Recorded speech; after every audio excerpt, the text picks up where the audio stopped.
Burnley today. Yeah, bit to work on, always likely to be, I guess, in the circumstances. Kev, thanks for your company today. Just to remind you as well, or update you, finished goalless at King Power, Leicester against Wolves, but we are not finished yet in the Premier League this afternoon. The big one at Old Trafford is still to come. Manchester United against Chelsea on the way very shortly. Full commentary of that one to come, but it's Arsenal who start with a win at St James's Park. They've beaten Newcastle by 1-0. You're listening to Premier League Live. As we look down from the cradle of our hot air balloon, we wonder as a svelte ocean of stampeding gazelles gallop majestically earthbound towards a waterhole. Somebody say a water, no. Lovely. Mine's a pint. The Alan Brazil Sports Breakfast, Monday morning from 6 o'clock. Your natural selection for the big game, bodacious banter and hookers. The Alan Brazil Sports Breakfast, Monday morning from 6 on Talk Sport. Masters of Drive Time Radio, Adrian Durham and Darren Goff. Drive, she said. I'll tell you when to stop. Big names and big comments from the best in the business. Gary Neville didn't need to step up the performances. I still think United will finish in the top four. Scattergun Sports Talk and explosive opinion. Jamie Carragher. I'm talking to Gary Neville and Adrian Durham. 5 years ago, I wouldn't have known who to punch first. Adrian Durham and Jack. Round here, please.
From time. It's the most intense league in world football, and we've got all the action right here. Salah! He's got the goal that he and Liverpool so desperately wanted. Premier League live with Talk Sport. You're listening to TalkSport's coverage of Manchester United against Chelsea from Old Trafford. I'm your host, John Anderson. Alongside me is the former Burnley, Wolves and Stoke City striker, Chris Iwelumo. This is Premier League Live. Well, it's great to be back, and it's lovely to have all of you along with us for another season.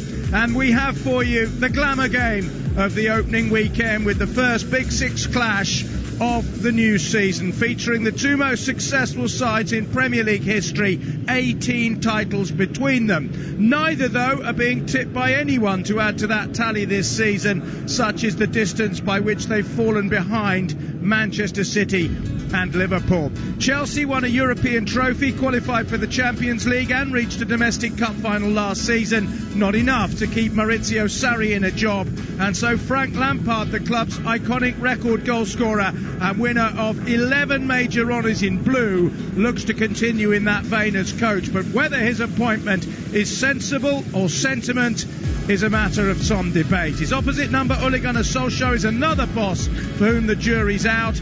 His honeymoon period seems a long time ago now, and the divorce courts may beckon if he can't improve on a disastrous run-in which saw United lose 8 of their last 12 games in all competitions at the back end of last season. He's the bookies' favourite to become the first manager for the job, and the odds won't improve if he gets off to a poor start here. Well, he has the world's most expensive defender, Harry Maguire, starting today as expected following his £80 million move from Leicester. Aaron Wan-Bissaka, a mere £50 million from Crystal Palace, also starts, but Daniel James, the third pre-season signing from Swansea, is on the bench as Andreas Pereira starts in midfield. Paul Pogba shrugged off an injury and hopes to score on the opening day for the third season running. David De Gea captains the side. Frank Lampard's first Chelsea selection sees the emphasis on youth. Both striker Tammy Abraham and attacking midfielder Mason Mount start. Christian Pulisic, signed from Dortmund before the transfer ban, is on the bench, as is N'Golo Kante, who's on the way back from an ankle injury. Kurt Zouma, who spent the last 2 seasons on loan at Stoke and Everton, makes his first Chelsea appearance since May 2017. So the two teams line up like this. Manchester United have David De Gea in goal, a back four of debutant Aaron Wan-Bissaka, Victor Lindelof, Harry Maguire and Luke Shaw. Across midfield, Paul Pogba, Scott McTominay and Andreas Pereira. Up front, Jesse Lingard, Marcus Rashford and Anthony Martial. For Chelsea, Kepa is the keeper. Cesar Azpilicueta, Kurt Zouma, Andreas Christensen and Emerson across the back.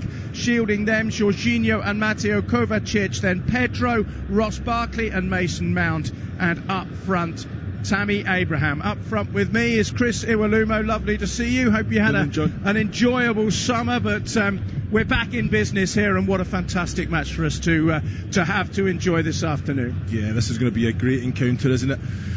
Both managers, I think, you look at it, I think they both put themselves under a lot of pressure. I think you have to. I think Frank will probably have a little bit more leeway, but he puts himself, the demands that he puts on himself and his players, the expectation. You know what, the pressure's on. I think Solskjaer's got to go out and win this game. He has to win this game. There's no ifs or buts about it. They've invested. The way that Man United finished last season as well was disappointing, so they want to kind of nip that in the bud as well and start in winning ways. But I'm just looking at the squads. Both have great squads, good players that can go out and take this league by storm, can score goals at this level as well. It's going to be an exciting game, John, isn't it? Yep, it is. I asked the question in the preview. I mean, sentiment or common sense to appoint Frank Lampard? What's your feeling? Because I think there's division amongst even Chelsea fans. No, what? Yeah, I agree. Why? I think it's common sense. I think it's someone with the transfer embargo. They can't really bring players in, so they have to look towards the youth. And no one knows it better than Jody Morris. Frank's been around. He knows the club. He's a legend of the club. He's well respected. He'll get an instant respect from the players, and I think the way that he holds himself when he was a player around the club as a character, the presence that he's got, he'll definitely get a rise out of the players. And I think the way that he wants to play his football, I think the players will buy into that, and it's going to be an exciting process. I can see them being a dark horse, Chelsea. I think just with the quality they've got, I think these young players. I think Mason Mount showed what he was all about. Tammy Abraham's done it for years now, scoring goals in the Championship. We know what he's doing, even in the Premier League with Swansea. That's part and parcel of it. So I think it's the right time for these young players to get a chance. We've been saying it for years with the depth, the quality they've got with this youth development, that more should be breaking through. But I think just with the expectation and the responsibility of going out there and challenging and competing, they've not really been given that chance. But now is that opportunity to do exactly that. Manchester United conceded 54 goals last season. They've never conceded more in a Premier League season. So, although it's cost them a lot of money, the arrivals of Aaron Wan-Bissaka and Harry Maguire could be crucial for them. No, I think okay, Wan-Bissaka, what he brings going forward, I think the defensive side of him, the pace that he's got, he can recover from small errors that he makes. But Harry Maguire, for me, is he's going to be the catalyst there. Fantastic. He'll shore up the defence. He communicates. He leads by example. And he's a good defender. He can get the ball down, he can play out from the back, he can see a pass, he can drive into midfield and make things happen. But I just feel that it's and I think he'll thrive on the pressure that he's got there. But I think that's a fantastic signing. And again, it's one that kind of shows up that defence. 54 goals, that's no good at all, isn't it? So that's important that they invested the money where they did.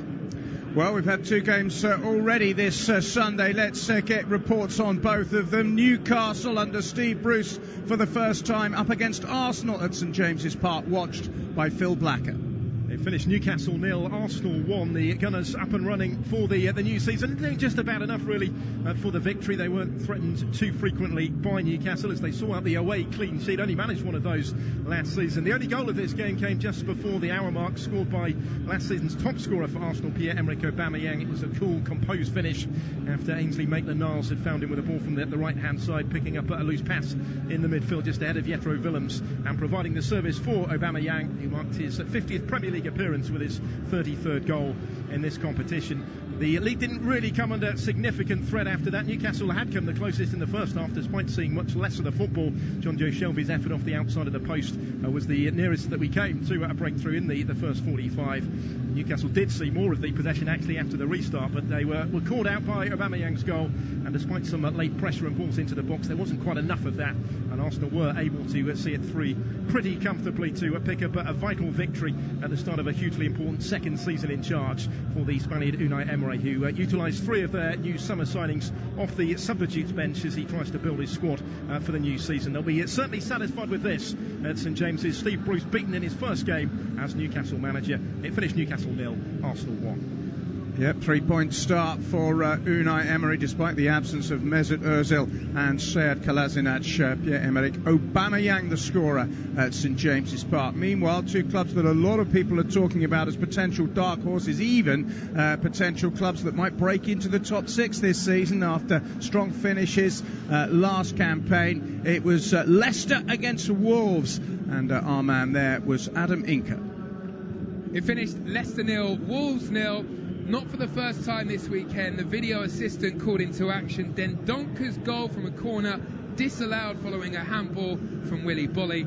In the build-up, right decision. Jota, Jimenez and Vardy all missed good opportunities that you would have backed them to score. Can either of these two mount a serious challenge for the top 6 this season? The jury's still out. It's finished here. Leicester 0, Wolves 0.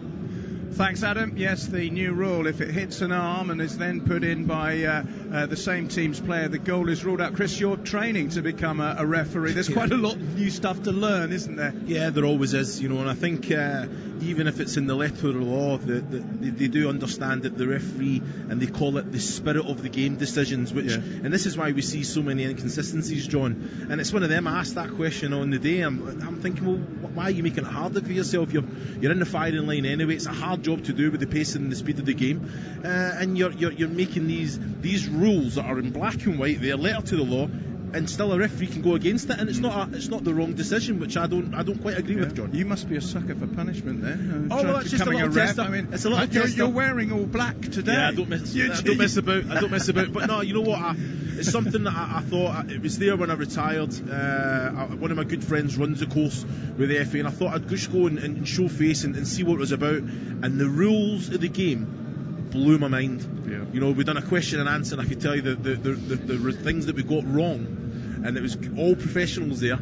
It was embarrassing, some of the things. So I'm just saying it's a hard job, and like you say, VAR's already kind of shown what it's about. I think hopefully it won't spoil the whole goal rush, adrenaline, and that feel good factor of the game. But it's just the time thing that I'm worried about. Yeah. Okay. Well, best of luck with that. But we look forward to having you in your more customary role as an expert summariser this afternoon. It's a reasonable weather-wise day in Manchester, slightly grey overhead, but not as wet certainly as it was at St James's Park earlier. Talking of VAR, incidentally, our VAR referee today is Stuart Atwell, assisted by Stephen Child, and they'll be in contact with the match referee, who is Anthony Taylor. Both of the games between these two sides finished as draws last season. It was 1-1 here back in April, and 2-2, a dramatic Ross Barkley equaliser for Chelsea earlier in the campaign. We'll have more on this one, and we'll be looking back to all the games that we've had yesterday as well. Coming up, you're listening to Premier League Live. As we look down from the cradle of our hot air balloon, we wonder as a svelte ocean of stampeding gazelles gallop majestically earthbound towards a waterhole. Somebody's here, Watson. Oh, lovely. Mine's a pint. The Alan Brazil Sports Breakfast, Monday morning from 6 o'clock. Your natural selection for the big game, bodacious banter and hookers. The Alan Brazil Sports Breakfast, Monday morning from 6 on Talk Sport. Masters of Drive Time Radio, Adrian Durham and Darren Goff. Drive, she said. I'll tell you when to stop. Big names and big comments from the best in the business. Gary Neville didn't need to step up the performances. I still think United will finish in the top four. Scattergun Sports Talk and explosive opinion. Jamie Carragher. I'm talking to Gary Neville and Adrian Durham. 5 years ago, I wouldn't have known who to punch first. Adrian Durham and Darren Goff. I love the smell of football in the afternoon. Weekday afternoons from 4. Books and me buns. On Talk Sport. Hello, Jim White here. Sorry, I've just nipped into the dentist for a quick checkup. What's that? Open wide? All right. Well, never mind that.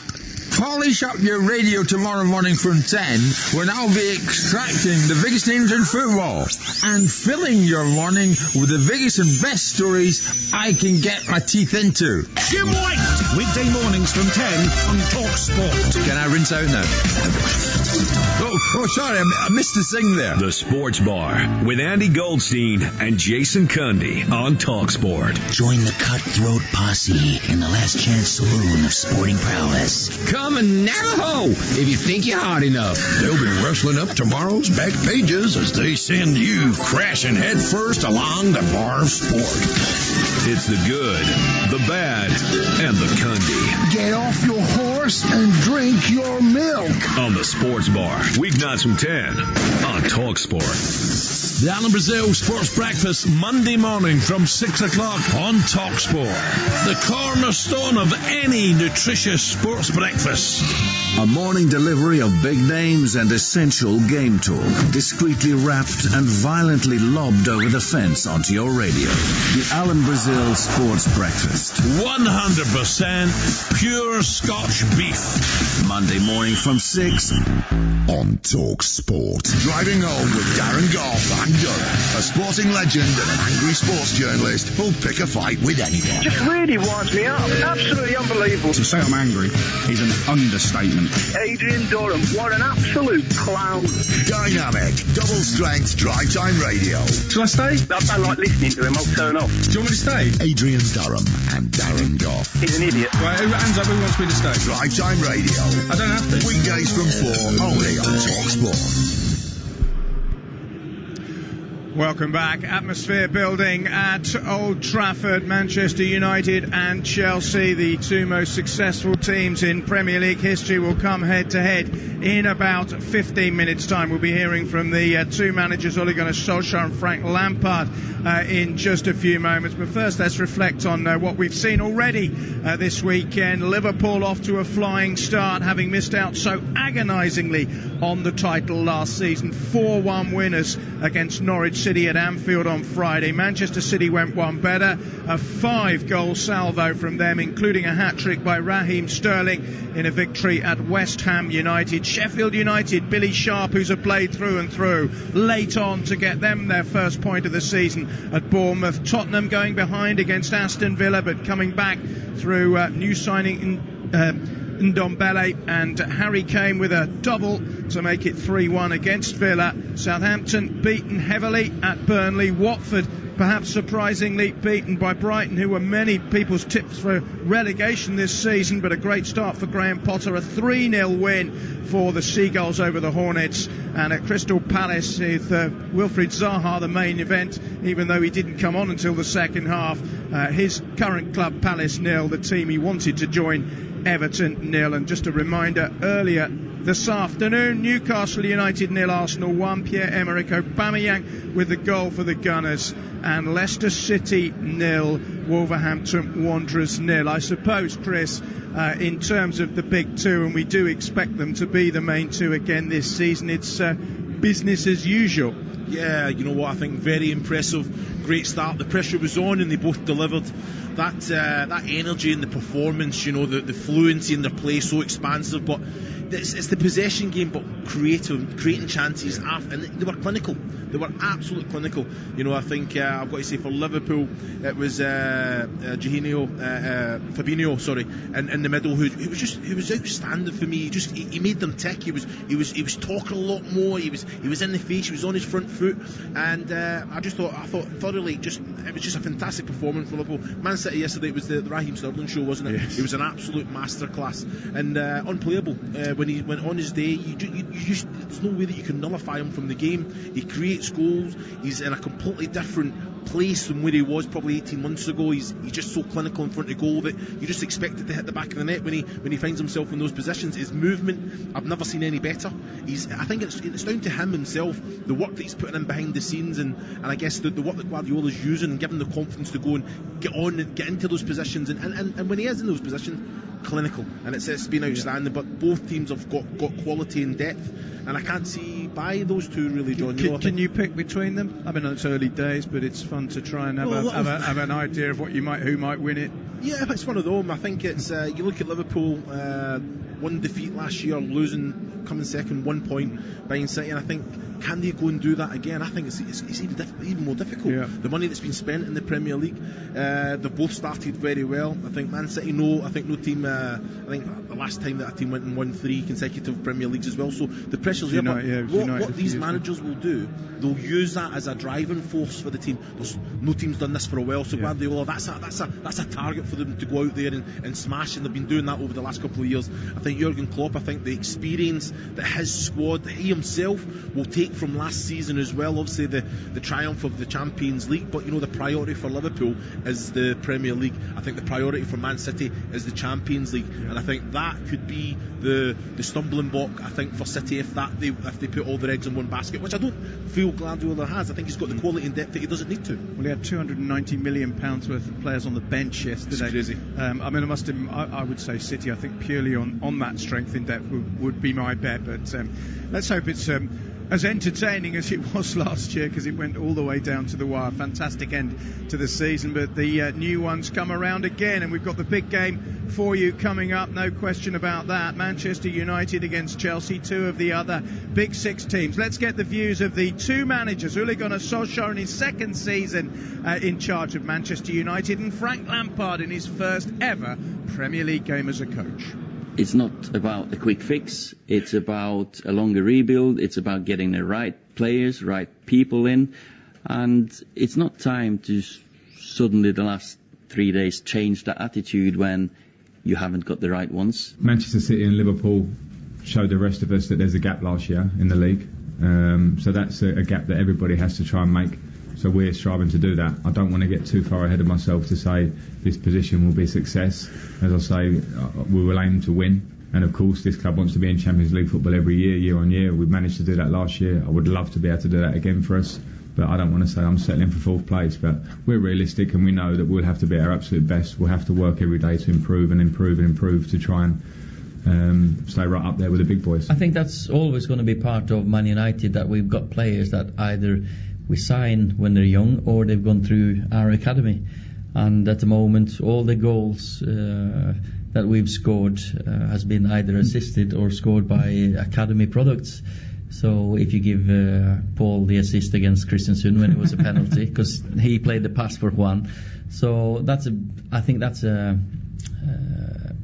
big testament to what we want to do. We just have to accept that and use the challenge of what we've got and have absolute belief in what we've got, because I think with the ban it's been very easy to write off this squad somewhat, and I'm not writing it off. I'm saying that we are hungry to try and prove everybody that we will be up there this year, and I believe in the squad. Well, I interviewed Frank Lampard many times as a player, and he always impressed me, his intelligence, his knowledge, his insight. But he's done well at Derby, almost took them up, not quite. It's quite a quantum leap, though, isn't it, from Derby County in the Championship, hovering around the playoffs, to Chelsea, who, well, arguably, they're at potentially their lowest ebb since Abramovich took over, really. I know they had a great season last season. Everybody wanted Sarri gone. It's a big job for a man who's not been at this level before. Yeah, I think it is a big job, but I think I said it was it was common sense for the very fact that over the next couple of transfer windows they can't invest, so they have to basically look at the future players come through that youth.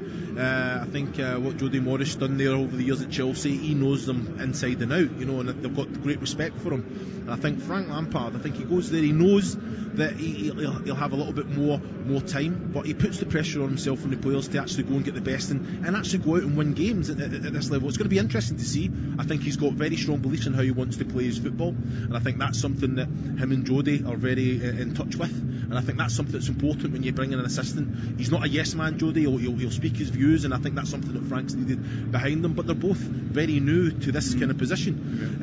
But again, Chelsea don't really rely on youth players coming through, so who do they bring through? If it was a big name manager, would they be happy? Would there be a greater expectation there? So I think it's definitely the right card to play, and it's down to Frank how he goes, and he shows you by his team selection today that he is going to use the youth. He has to. So it's going to be an interesting one. No, I agree. I totally applaud it. Just a quick word about Solskjaer. I mean, he's been installed already by the bookies as the most likely manager to get the job, which doesn't often happen at Manchester United. But he's under big pressure, isn't he? Again, this is something, I guess, when Sir Alex Ferguson walked away from the job, they were going through that transitional period. They still have to compete. I think he's under pressure, and of course, and he knows that himself.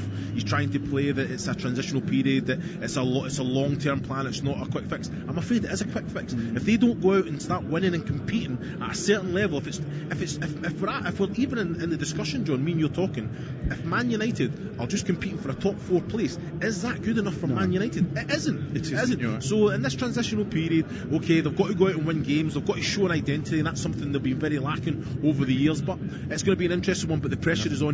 Man United have to win this game. Yep, they certainly do. Alex Ferguson is here, of course. Hasn't all gone to plan since he was here, but anyway, we're about to have kick-off.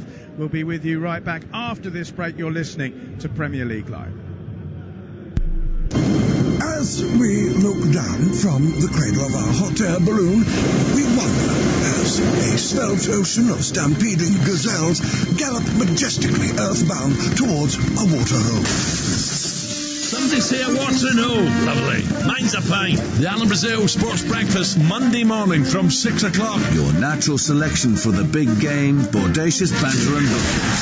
The Alan Brazil Sports Breakfast, Monday morning from 6 on Talk Sport. Masters of Drive Time Radio, Adrian Durham and Darren Goff. Drive, she said.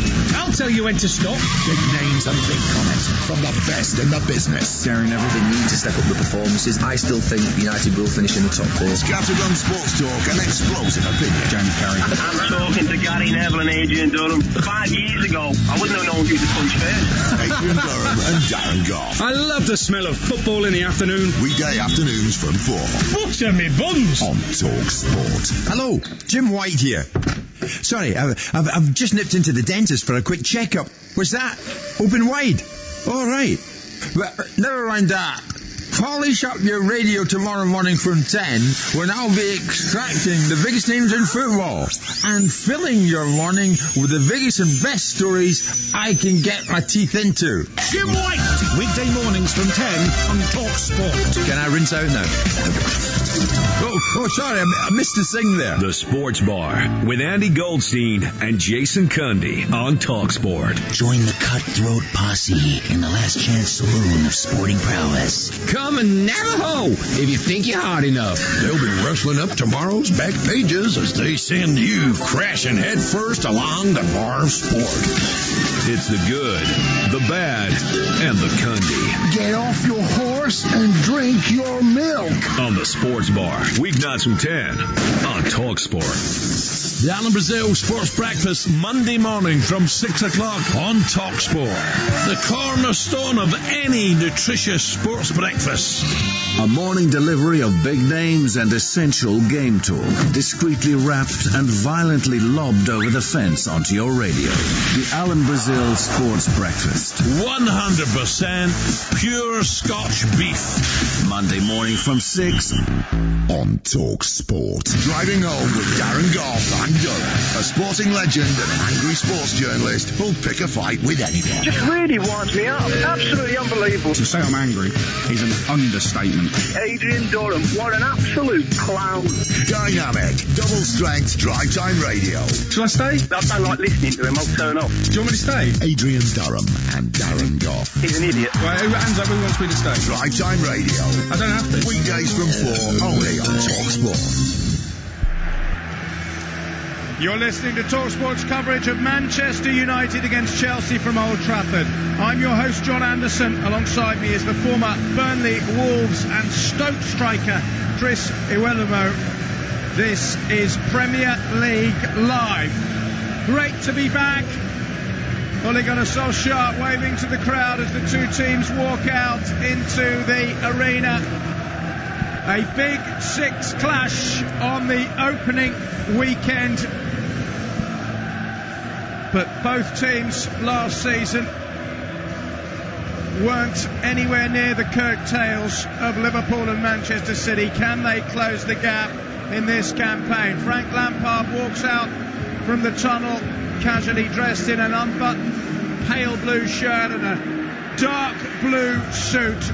His first challenge as a coach, having done it all with Chelsea as a player, their record goal scorer, winner of 11 trophies. The scene is set, and hello to our friends listening on Macquarie Sports Radio in Australia, the home of the EPL Live, free on air and online at sportsradio.com.au. Big hello also to our partners in the United States and Canada with Sirius XMFC, in Ghana with City FM, in Nigeria on the Beat, One Football Radio in India, and our partners in Kenya and all around the world. This is the only place to be for international radio coverage of the greatest domestic league in the world. We are truly a global football family, and it is a privilege as ever to be bringing you these huge games throughout the entire season. 380 of them. We're underway with the first Saturday. This is the last match of the opening weekend, but what a game to start off with. The headline team news is that Harry Maguire and Aaron Wan-Bissaka both start for Manchester United. Paul Pogba is fit. David De Gea is captain. Frank Lampard gives faith to youngsters Mason Mount and Tammy Abraham in his first team selection. Kurt Zouma is back from 2 seasons on loan to start his first game for Chelsea in over 2 years. On the bench, Christian Pulisic, signed by Chelsea before that transfer embargo from Dortmund, and N'Golo Kante, who is recovering from that injury but is fit enough, and that's good news for Chelsea fans, to be among their substitutes today. The referee is Anthony Taylor. We had lots of VAR involving Manchester United's big rivals Manchester City yesterday. It is in place, of course, throughout the season. That's something new that we're all going to have to get used to. Harry Maguire just looking across, wearing the number 5 shirt at the crowd. The world's most expensive defender, having joined United from Leicester City. And he and Wan-Bissaka have their first chance to show Manchester United supporters just why their club spent so much money on bringing them in. Chelsea all in blue, Manchester United in red shirts, white shorts and black socks, as it should be. Anthony Taylor has a glance around, 11 will get us underway in a game which Ole Gunnar Solskjaer perhaps can't afford to lose. Frank Lampard, I think, would settle for a point at Old Trafford, where Chelsea haven't been particularly successful in recent years. They haven't won in 6 here. It was a 1-1 draw in April, with Juan Mata scoring for United and Marcos Alonso for Chelsea. Both of those players are on the substitutes bench. Frank Lampard is sitting in his seat looking very intently across. It'll be interesting to see whether he's a slightly more laid-back character in the Premier League, or whether he'll be leaping up and down. Here comes Emerson for Chelsea, winners of the Europa League, of course, against Arsenal in Baku the last time they played a competitive fixture. And I mean, the strange thing about Chelsea is that, you know, you can say that they were very inferior to Liverpool and Manchester City, which they were, certainly in terms of points, but they did finish third. They won a European trophy and they got to the League Cup final.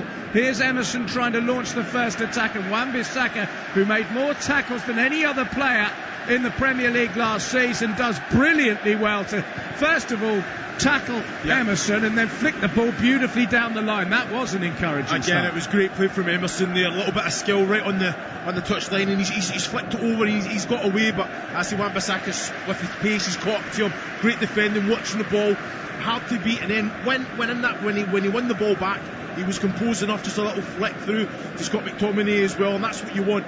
I've got to say, already you can see a difference in the way that both teams are pressing. I think when Manchester United have the ball, Chelsea, they're pressing hard, making sure, putting them under pressure. I'm a bit disappointed though when Chelsea are in possession of the ball.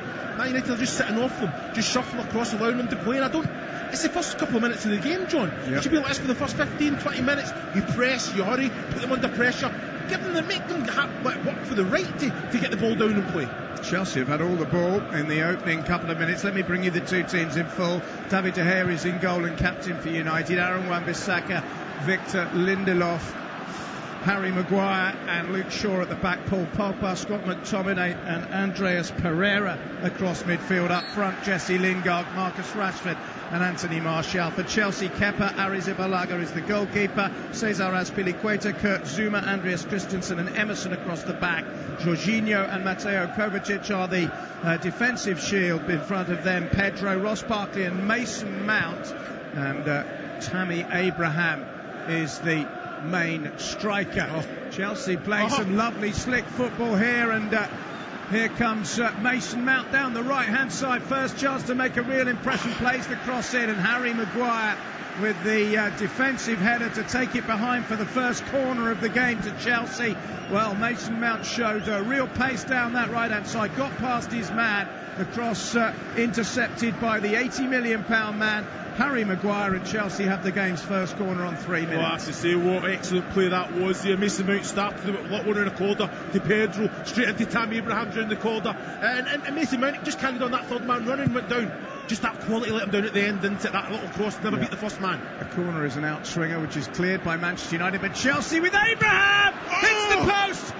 Tammy Abraham desperately unlucky not to have put Chelsea ahead early on. He beat David De Gea, all ends up. The United keeper never saw it. It rattled against his left-hand post and came out. And finally, Pedro with his right foot curls it off target. Well, Tammy Abraham was so close there to giving Chelsea the perfect start. Yeah, I've got to say it was great defensive play there. He just went and pressed him. I think Kovacic it was. It's just turned Tammy Abraham, the ball's falling, and you know what? The chance presented itself. He took the opportunity, struck it ever so well. Keeper De Gea was beat there, but it was a post. Fantastic strike, and that's one thing I mean. Confident player. He's got the quality. The chance presented itself, and he took it. If I was a Manchester United fan, I'd be worried already, because Chelsea are absolutely running all over them at the moment. Having said that, Scott McTominay finds Wan-Bissaka. Wan-Bissaka rides a challenge, keeps the ball in play and looks to get down the right-hand side. The clearing intervention was by Mateo Kovacic, and it's come back to Chelsea now with Ross Barkley, who got the dramatic equaliser between these teams at Stamford Bridge last season.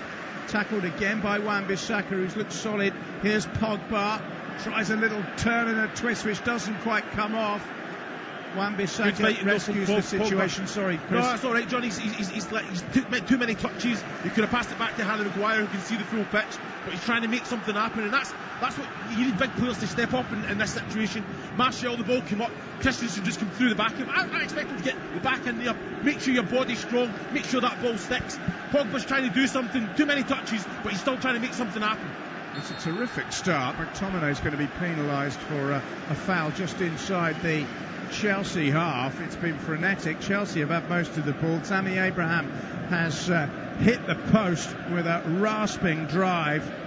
He made 3 substitute appearances for Chelsea before his loan periods, which took in Bristol City, Swansea and Aston Villa. Hasn't played for Chelsea since May 2016. He and Wan-Bissaka on opposite sides today, both played in the European Under-21 Championships for England, and Wan-Bissaka scored an unfortunate own goal in the group defeat against France. England didn't progress from the group stage. Here's Azpilicueta, who hoisted the Europa League trophy in Azerbaijan in May. John, just look at it. Look at Man United now. They're getting nowhere near the players. They tried to press there. I think it was Rashford that just went on his own. And Chelsea have the quality. They'll just play through that. You've got to go as a group. It's down to Harry Maguire then to actually step up. Well, the whole back four to actually step up and make sure the distance between the lines are good. But at the minute, Chelsea are just finding it far too easy. Here's Azpilicueta with his right foot into the box towards Abraham. Headed away by Lindelof. Back in from the head of Azpilicueta. Maguire this time with a header all the way up to halfway. Well, no team has scored more points, won more games and scored more goals at Old Trafford in the Premier League era than Chelsea. And they've started really well here. Back it goes to Kepa in a sort of pale orange strip. Short ball to Zuma. Zuma, terrible ball, Martial!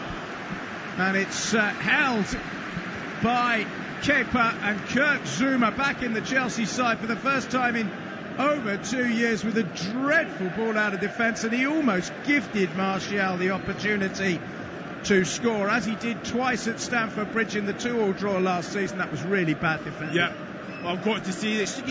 They're playing well, they're not getting pressed properly. Man United pressed well there. Kepa, very composed, just keeps the ball to feet, gives it to Zuma. And it's complacency. You can't be complacent. You know, I think it's too much of a risk to play it across the box anyway. If then he's got time to open up and actually just play it down the side. So I think he's very lucky man there, Zuma. But Christian, it just shows you that it's getting fired into them and drilled into them. You want to play out from the back. But there's times when you can't, John. Yeah, you're right. There are certain players you worry slightly that aren't quite up to it. Certain goalkeepers would fall under that category. Martial, incidentally, is wearing the number 9 shirt, which was vacated by Romelu Lukaku, who's gone to Inter Milan. They just about got their money back on him. Manchester United just got the impression with him, Chris, that he had to go, really, because I think if he'd have stayed, he might have been disruptive. It was clearly the case that he was desperate to leave. He didn't want to stay, and I don't think his presence at the club would have helped things. Yeah, it's not really been a great success there. I've got to say I disagree with when Lukaku plays. Man United play a certain way. I think that's down to the quality and the bravery of the group of players that are out there wearing the shirt. You know, I think I've seen that firsthand myself, where Alan Pardew accused a Charlton side playing a certain way when I played up top, where it's down to the bravery of the players getting on the ball and playing the way that he wants them to play. So I think the players do need to take a lot more responsibility there. But again, we don't really know what goes on behind closed doors. Here's Christensen. He's another who's got a new number on his back. He's wearing number 4 for Chelsea this season. Of course, get in touch with us via Twitter. It's an integral part of this organic experience that we try and bring you on the Premier League. Tell us where you're listening and what you want to say, and we'll do our very best to read out as many as we can. Flick header by Pedro, and it's kept in brilliantly and just in front of Tammy Abraham. It was a really good cross from the right-hand side. The ball's not clear yet for United. Here's Pedro again, back to the wide position where it's knocked in once more, but Tammy Abraham on he's already hit the post. Well, it's a great ball up, John, isn't it? Pedro just flicks it on after the comes in and he fires it across, beats it, right in behind Harry Maguire, can't do nothing there. But that's where I'm expecting Tammy Abrahams to be. You know, read it. I think Mason Mounts went to the front post. You just got to come in and find that area at the back, and you're getting a tap in there. You know, just it's a great ball across, and it's just, you know, be on your front foot. It was great movement to create this space, but you just got to take that gamble. 10 minutes gone. Manchester United 0, Chelsea 0 on Premier League Live. Eddie Kenny is listening to us on the road from Nashville. Commentary on the curtain raiser. He says, "Come on, United." At the moment, they're second best, I'm afraid, Eddie. But possession stats tell us that. 74 in favour of Chelsea. Here's Marcus Rashford, on whose shoulders quite a lot will be brought to bear, I suspect, this season, because with Lukaku having moved on, he will be seen as the potential provider of goals, as will Lingard, who's just pushed it back to Victor Lindelof. A few players have left Manchester United in the close season. Lukaku, we've mentioned. Antonio Valencia's gone back to his native Ecuador, and Ander Herrera has moved to Paris Saint-Germain. Chelsea, of course, have lost Eden Hazard, who's gone to Real Madrid. I mean, he's almost irreplaceable, although they've looked quite good without him. Alvaro Morata has moved back to Atletico. David Luiz, of course, to Arsenal, though he didn't play today. Gary Cahill on a free transfer to Crystal Palace. Chelsea, of course, are banned from bringing anyone else in, although they do have Christian Pulisic, who they purchased from Borussia Dortmund. 20-year-old United States international. He's on the bench today. United need to settle, which they haven't been able to do yet. Here's Luke Shaw on the far side, just pushing it into Pereira, who loses it in midfield to Pedro. Pedro plays an excellent ball forward to Mason Mount, who shoots. And this time De Gea is in the right place to gather quite comfortably. But, well, the two youngsters that Frank Lampard has put his faith in, Tammy Abraham 21, Mason Mount 20, have both come close to scoring, and United casual in midfield, giving the ball away. Took a deflection as well off Maguire, but De Gea's save was a straightforward one. Yeah, again, Pereira gets caught in possession. They'll just the ball stuck under his foot. Pedro's onto it in a flash. What do? They look forward. Mason Mount's in that little hole, that little pocket. Just a good player. They find the space, he turns, he opens up, and again, when it presents itself, he's took it on. He's tested it, and it did take a little bit of deflection. Good hands from De Gea, though. Pedro to Azpilicueta. Good crunching challenge by Luke Shaw. Philip Kujo Aduma is listening to us in Accra in Ghana. He thinks United will win by 2-1. It doesn't look that way at the moment, but of course things can change in matches. There's an ebb and flow often in the Premier League, where if you weather a poor start, you can always recover. Shaw has just cleared it. It's gone out of play on the far side. Manchester United haven't won in 3 Premier League home games. They had an awful end to the season and almost embarrassingly lost at home to Cardiff, who were relegated in their last game. And if they were to lose fail to win for a 4th home game, that would equal an unwanted Premier League record for them. Chelsea have been absolutely the better team for the opening 13 minutes. Here's Kovacic finding Zuma, who's offered United the only sight of goal with that dreadful pass which fell to Martial, who saw his shot held by Kepa. Here's Andreas Christensen, who was muttering about leaving last season over the lack of opportunities to start games for Chelsea. He's got an opportunity here, and it looks as if he will be first choice. David Luiz, of course, has moved on. Free kick has been given to Manchester United for a foul on the young Scottish international Scott McTominay. Well, again, he's in good possession, Scott McTominay there, and he just lets the ball get away from him. Tammy Abraham feels that he can go and win it. It is there to be won, but he just has to. He recovered well and got there just before Abraham did. But again, you can just look at the body language. We've seen some great games over the weekend, haven't we, John? And just very fiery, and the players are up for it, and you can see. Like Manchester United, you can see, look, Martial there, he's waving arms, he's having a go, and you know what, get on with it. Make something happen, you're good enough. They've spent the money on you, you've got the quality, and he has shown that he's got the quality that he can score goals at this level. I'm just expecting more. He's playing up top, which he says that he wanted to do. Come on, shows that you want that shot. I think Rashford as well says that he wants to be the point man as well, so you can see the disappointment. But you know what, you're playing. It's a fantastic platform, a great club. Go out and do what you need to do to get whatever it takes to get the win, John. Well, this time last year, Anthony Martial seemed a forlorn figure under Jose Mourinho. He's had a much better pre-season this time.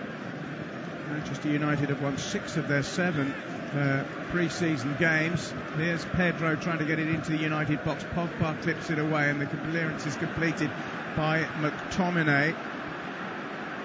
Here's Martial coming forward at pace. He's got support from Rashford on the right-hand side. It bounces back off Azpilicueta to Rashford, who finds Pogba.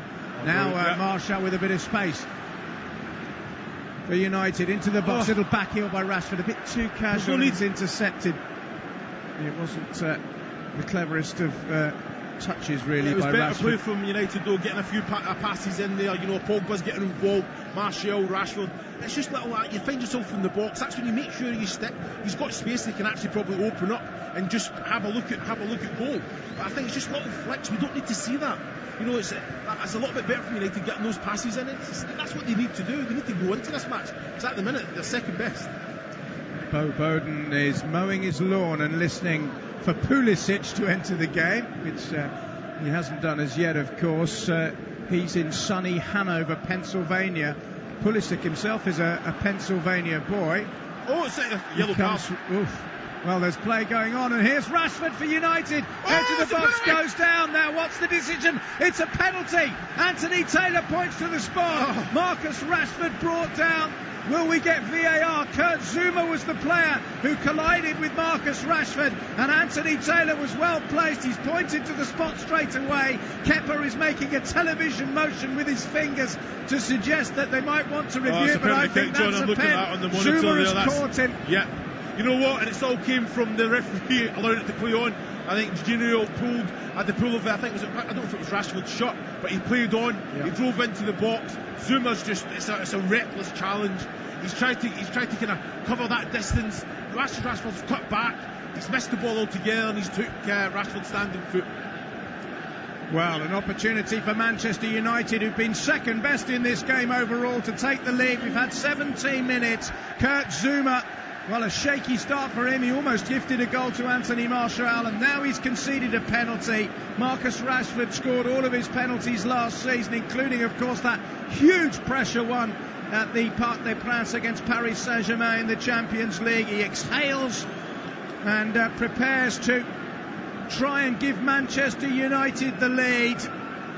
Watch out, of course, for the feet of the goalkeeper and encroachment, with VAR looking on, as we all are, at Marcus Rashford. Hands on hips, whistle blows from Anthony Taylor. Here he comes, Marcus Rashford, stuttering run up.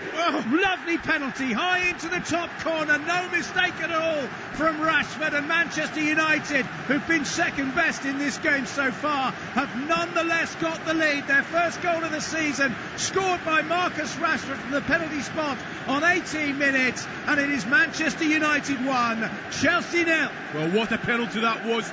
Confidence, hit it with pace right into the keeper's top right hand corner. Fantastic finish, and it's not deserved, but you know what, that's football.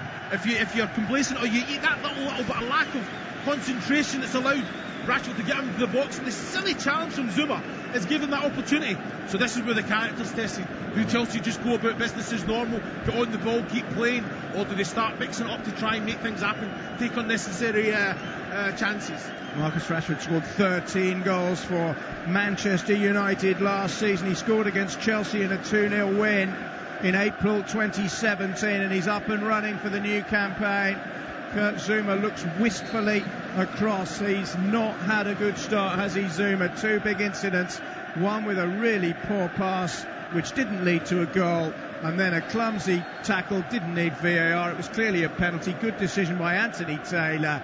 And Rashford has doubled the agony for Kurt Zouma, who spent last season on loan at Everton. Made 36 appearances for the Toffees, And look at this, John, magic of a goal, isn't it? Now you see United, they've got that energy, the body language is good, they're pressing, and they're going together. That's what we should have seen from the get-go, you know, but that's what goals do, you know. They've got the confidence now, maybe a little bit of pressure off them, they can go and see what Solskjaer's trying to see, this identity that we've seen through the pre-season. Well, Manchester United only took 7 points off their fellow Big Six teams last season. That's a record which has to improve, or they're going to be in danger of missing out on the Champions League, as of course they did. They'll be in the Europa League group stage come September. They need to produce better results against the big teams around them. And they only kept 2 clean sheets at home the whole of last season, so that's another important thing that needs to change. 20 minutes gone, they've got a free kick. Harry Maguire, nicknamed Slabhead because of his ability to wrap his considerable forehead round the ball, as we saw for England in the World Cup.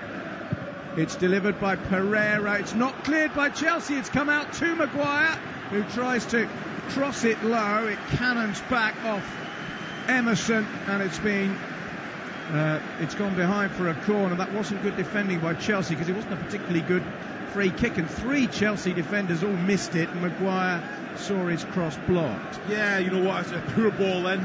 Luckily it finds itself to Maguire then. I think he's a bit disappointed that he's probably not tried to take something on first time there. You know, I think he's looking in after he's won the corner, an acknowledgement that, yeah, it can come across earlier.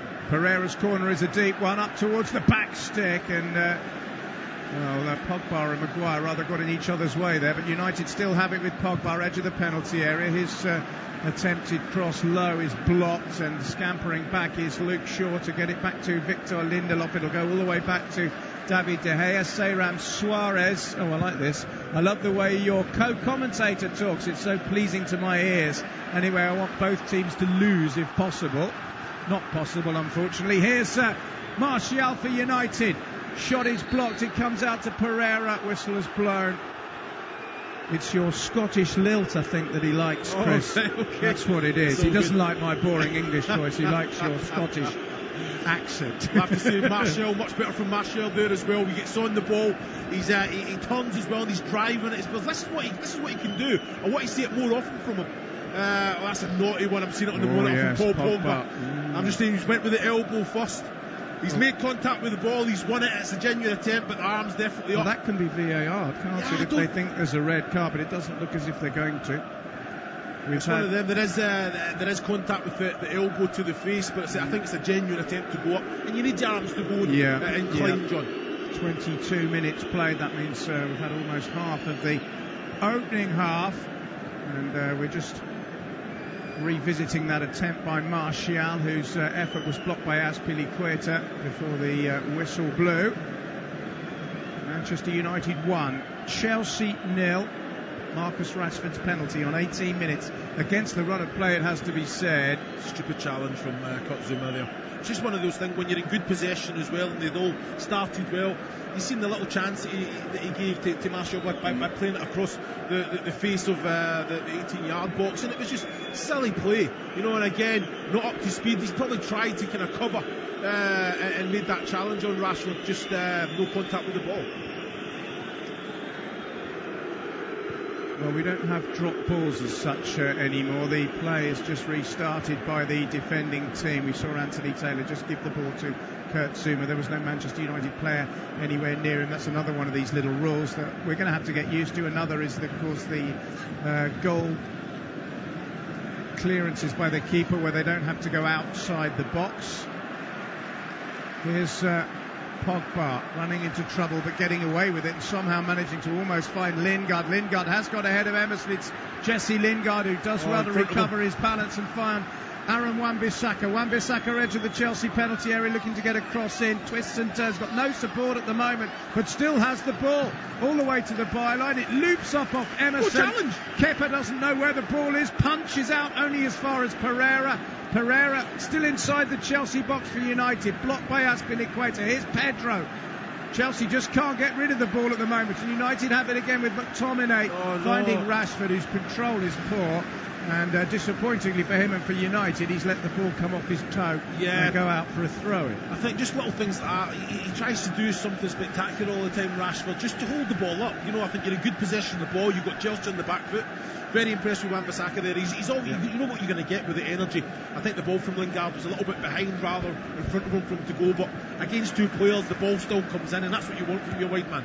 It's only Wan-Bissaka's 43rd Premier League appearance for a £50 million man. Here's Rashford for United, does well down the left-hand side, finds Martial, edge of the penalty area, flicks it in, it's a deep cross, it comes out to Wan-Bissaka, just outside the 18-yard box for Manchester United, who are enjoying a good little spell here. Pogba trying to find space for a shot, and the referee wasn't fooled by that fall to the ground by Paul Pogba. He waved him on, and United play the ball back with Scott McTominay all the way back to David De Gea. Strange to think, given that both of these teams have served up an excellent opening 25 minutes here, that both came into this game having lost 5 of their last 9 Premier League games. Neither had a good end to the season. Chelsea, though, managed to get third place and, of course, lift the Europa League, which was a huge achievement for them, particularly against English rivals in Arsenal. Of course, Chelsea will go to Istanbul in midweek to face Liverpool.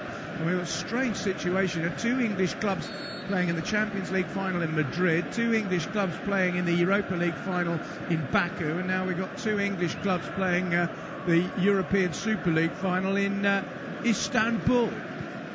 I'm sitting here confused, John. Every time that United are trying to play it out from the back, but all they're doing is inviting Chelsea onto them. They're showing at the minute they're not good enough to play it out, but they're consistently getting on it and trying to do it. But look at now, they're getting pressed well.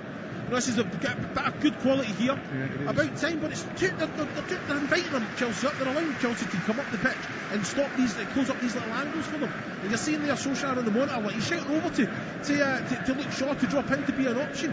Harry Maguire's getting it, he's looking up, there's no options there, then he's playing it back across. At that time, Chelsea have came 10-20 yards up the pitch and in your face.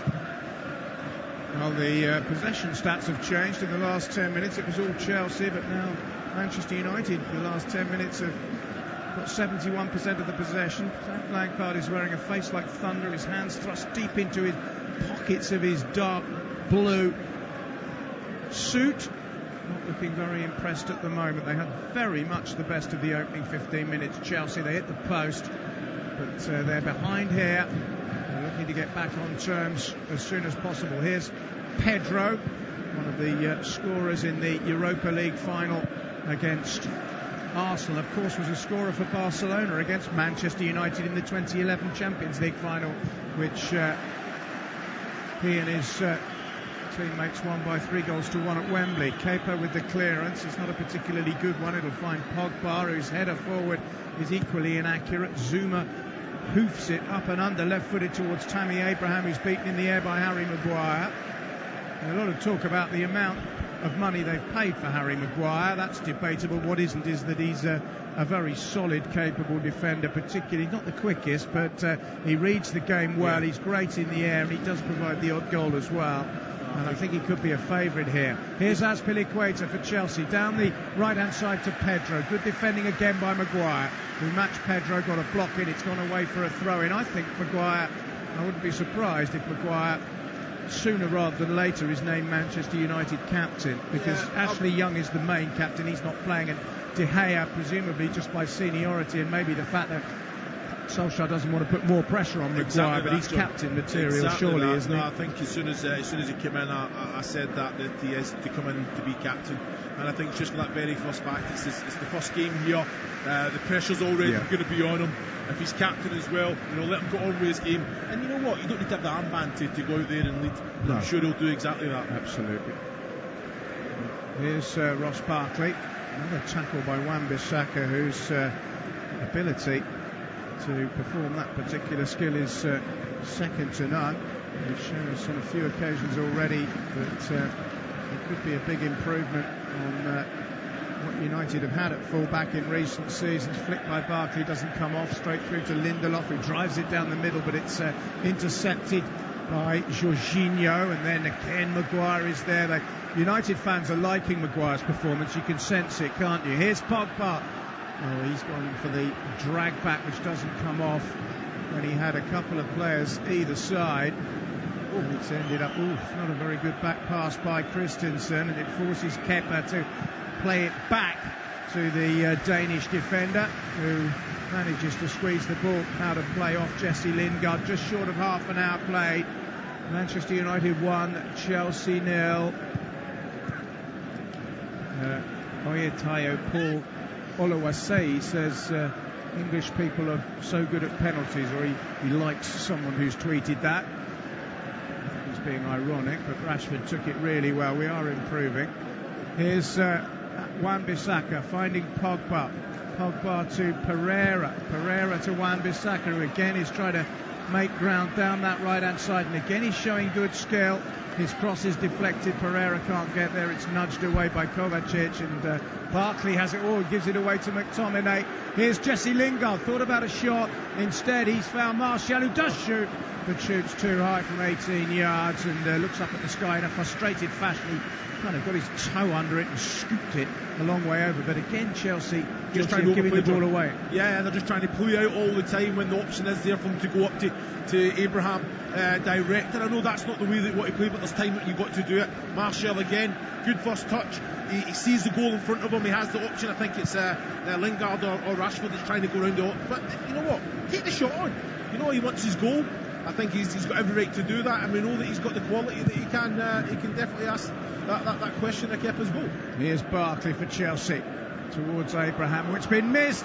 Chance for Mason Mount, who might have shot himself, tried to square it for Tammy Abraham, and it wasn't a very good ball in the end by the man who was on loan under Frank Lampard at Derby County last season. That was an opportunity. It was a mistake by McTominay, and straight through him. I just wonder whether Mount might have just been a bit more confident. Here come Chelsea again, and Mount once more hasn't found his man. This time he was trying to find Barkley.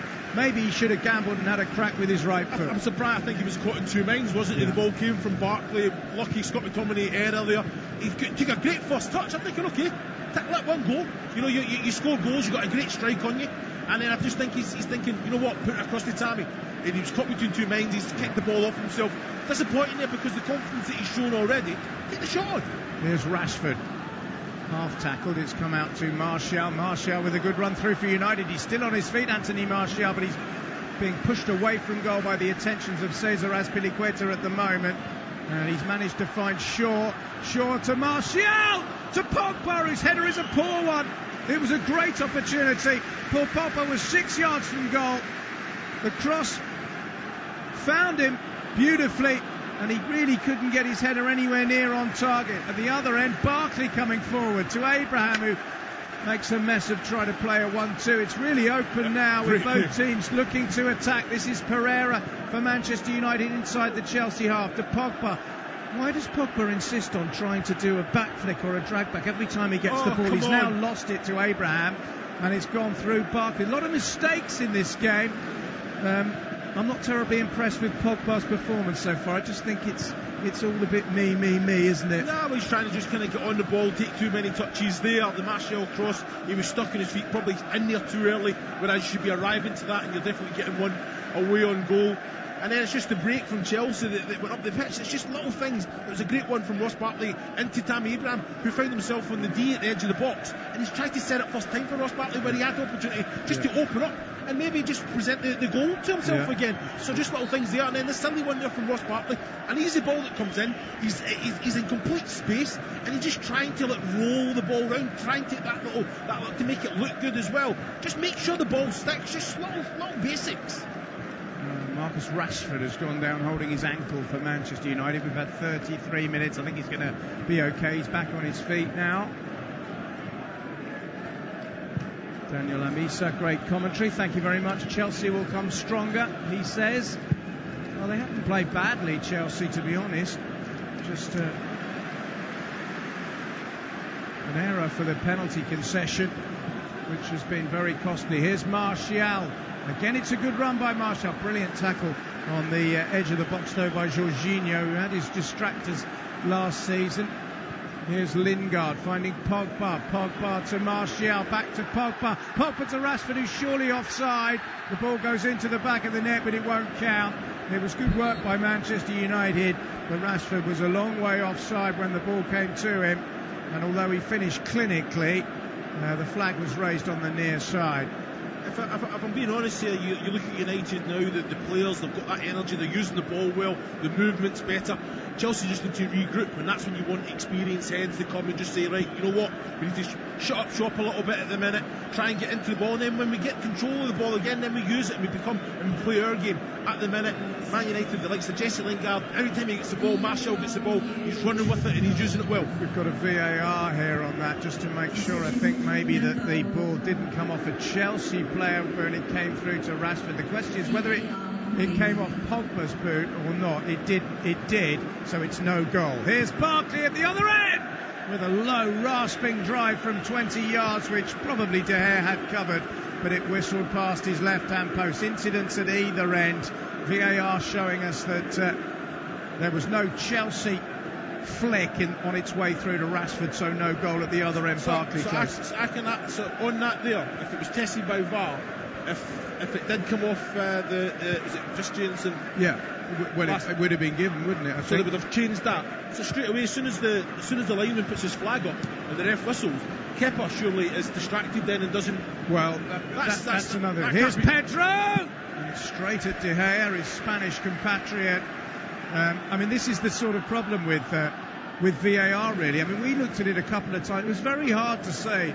What happened was that Pogba tried to play the pass as a defender. I think it was Christensen, you're right, was trying to close him down. And the question was whether it brushed Christensen on its way through or not. It wasn't abundantly clear, but, you know, had it hit the Chelsea defender and gone through, it would have been given. But as you say, the flag's gone up, and the goalkeeper, they are told to take their flag up later now, but it did go up. And as you say, the goalkeeper's probably it's a bit of a minefield, isn't it?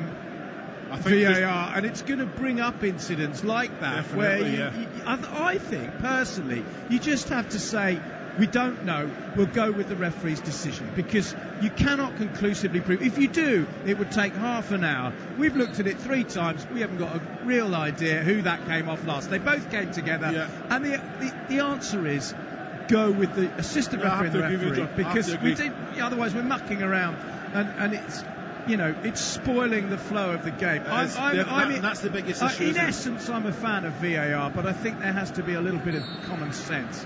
Anyway, Manchester United have floated a free kick harmlessly into the Chelsea box. We've got just over 8 minutes to go in the first half.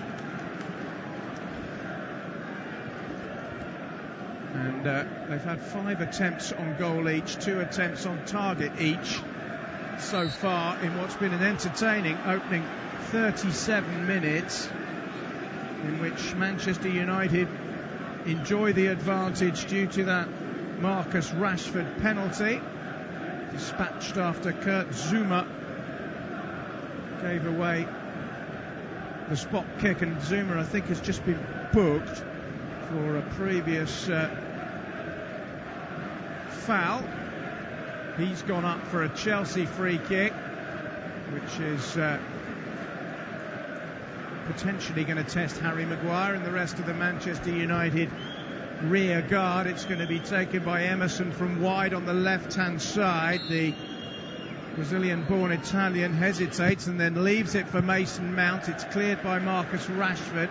Back as far as Kovacic, who finds Emerson again. Now it's Jorginho on halfway, finding Pedro on the right-hand side for Chelsea. Who've got 7 minutes left to try and get themselves level before half-time. The last 2 games, both of them last season, between these two sides ended level. Chelsea, I don't think, would complain about a point, particularly at this juncture. Here's Lindelof, who turns really well away from Barkley and finds Wan-Bissaka. Wan-Bissaka forward to Martial. It's a misplaced ball by him, and it'll be intercepted by Jorginho. Jorginho to Pedro. Pedro driving forward, finding Barkley. Barkley within range. Left foot shot. Great save, De Gea with his legs. Follow up by Jorginho. It's blocked by Scott McTominay. And Chelsea close again to getting the goal, but De Gea, as he has done so often for United down the years, just uses his legs so well to make the save. Barkley hit it pretty well onto his left foot, but De Gea was down quickly, made the block, and Jorginho's eventual follow-up was knocked away. Well, it was a great break from a Martial error there. Chelsea just broke. Pedro found Barkley, and I'm thinking he created that much space for himself that he could have came round and just felt it first time round the corner, but he's took his touch. He's took Lindelof on, and he's created that chance, but struck it well, hit the target. It was a fantastic save by the legs of De Gea. But Martial, that ball's got to stick there. Why is he trying it first time into Pogba? Jorginho into the box. Lindelof misses it. This is a chance for Emerson. He's hit the bar. Chelsea have rattled the frame of the goal again. It was poor defending by Manchester United, who didn't deal with a fairly harmless-looking cross. It dropped for Emerson, and the left fullback, with quite a lot of space, hit a rising shot with his left foot. De Gea again completely beaten, but again rescued by the top of the post, I think it was. And Chelsea will be cursing their luck, because twice they've beaten De Gea, but twice they haven't beaten the woodwork. Well, what can you say? It was a great ball in. Mason Mount attacked it well. I'm thinking Emerson had time just to take it first. He could take it first time, but he took a great touch, struck it well. De Gea had no chance whatsoever, and again it was against the crossbar, right at the stanchion as well.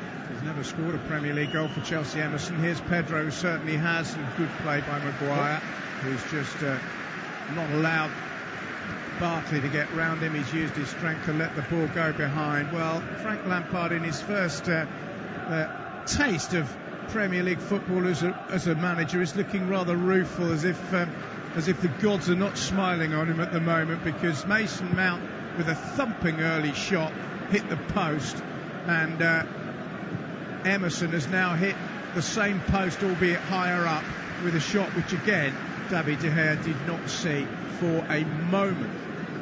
4 minutes to go to half-time. United are riding their luck, but they're still leading by a goal to nil. As we approach the interval, good to have our friend Jesse from Kampala, Uganda. This game has my stomach tied up in knots. Come on, United. Let us know where you are and what you want to say. Here's Martial, blocked by Emerson, who then thumps it away for a throw-in on the near side for Manchester United. It's great play there from Rashford and Martial. He gets it, and you know what? He's first time thinking, puts a great ball across, and it's a fantastic ball, bouncing right in the middle between both centre backs there as well. Fantastic ball. Man United, they've got to break their neck to get into the box here. If it's Jesse Lingard, whoever, you know, that's the way it is. Pereira coming from the other side. That's when you see Martial in that position. But usually he's confident enough to take touch of the ball and take too many touches. First thing, gets the ball in the box here. It was an excellent cross. Well, the other four of the big six who played this weekend have all won. Liverpool beat Norwich, Manchester City thrashed West Ham, Tottenham beat Villa, and Arsenal beat Newcastle United thanks to a Pierre-Emerick Aubameyang goal earlier today. Manchester United looking to join that group of victorious clubs. There's Harry Maguire on debut, driving forward. That's another thing he can do well, carry the ball upfield. He's a ball-playing centre-half, clips it away across towards the near side. It doesn't find Wan-Bissaka. It's intercepted by Ross Barkley. Barkley tries to find Tammy Abraham, does well to find Mason Mount. Here's Barkley again, now Pedro. Good tackle by Luke Shaw, who's on his way and finds Martial. Martial slithered slightly, back to Luke Shaw. Shaw's got men ahead of him. Lingard is one. This is Martial, back to Luke Shaw again. The left fullback trying to make something of it, but he's given it away to Pedro. Pedro will look to counter, but he's given it away as well to Pogba. And suddenly Rashford has a bit of space far side for Manchester United, who are looking to double up before the interval. This is Martial.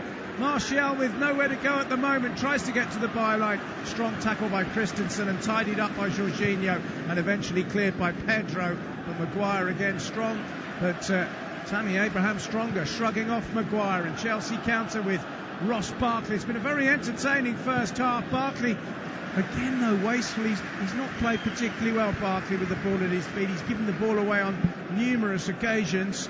I think without the ball he's doing better. He's finding areas, he's intercepting, but you know what we know that he's very good at, he can see a pass, he can he can execute it. It's just those little bit of things that he's just letting himself down.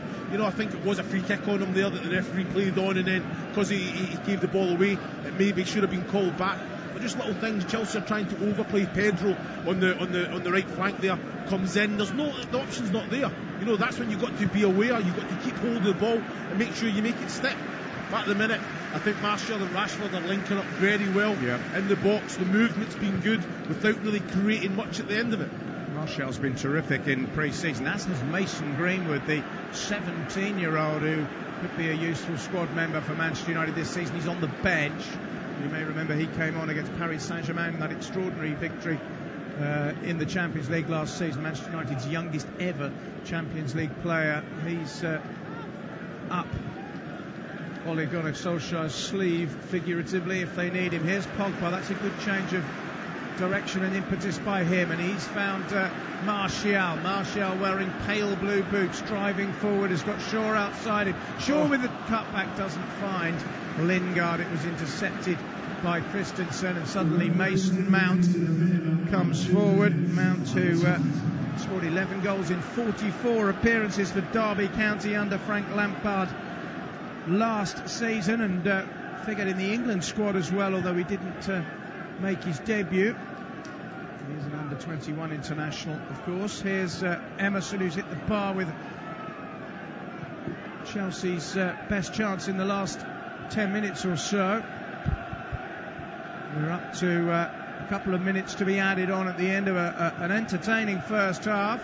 Here's Emerson down the line to Pedro, who swapped flanks and is now operating down the left-hand side. Back to Emerson. Emerson to Kovacic. Kovacic tries to clip it in, and at full stretch, Scott McTominay gets a foot in to prevent the ball finding a Chelsea player there, but the Blues are finishing the half strongly. Here's Kovacic again. Bit of space here for Christensen. Christensen's got Cesar Azpilicueta out wide. Right foot cross by him.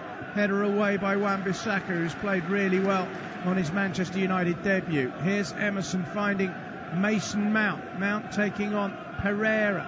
And back to Kovacic. We've had a minute of the two to be added on, but Chelsea are still probing forward in the hope of a late equaliser in this first half.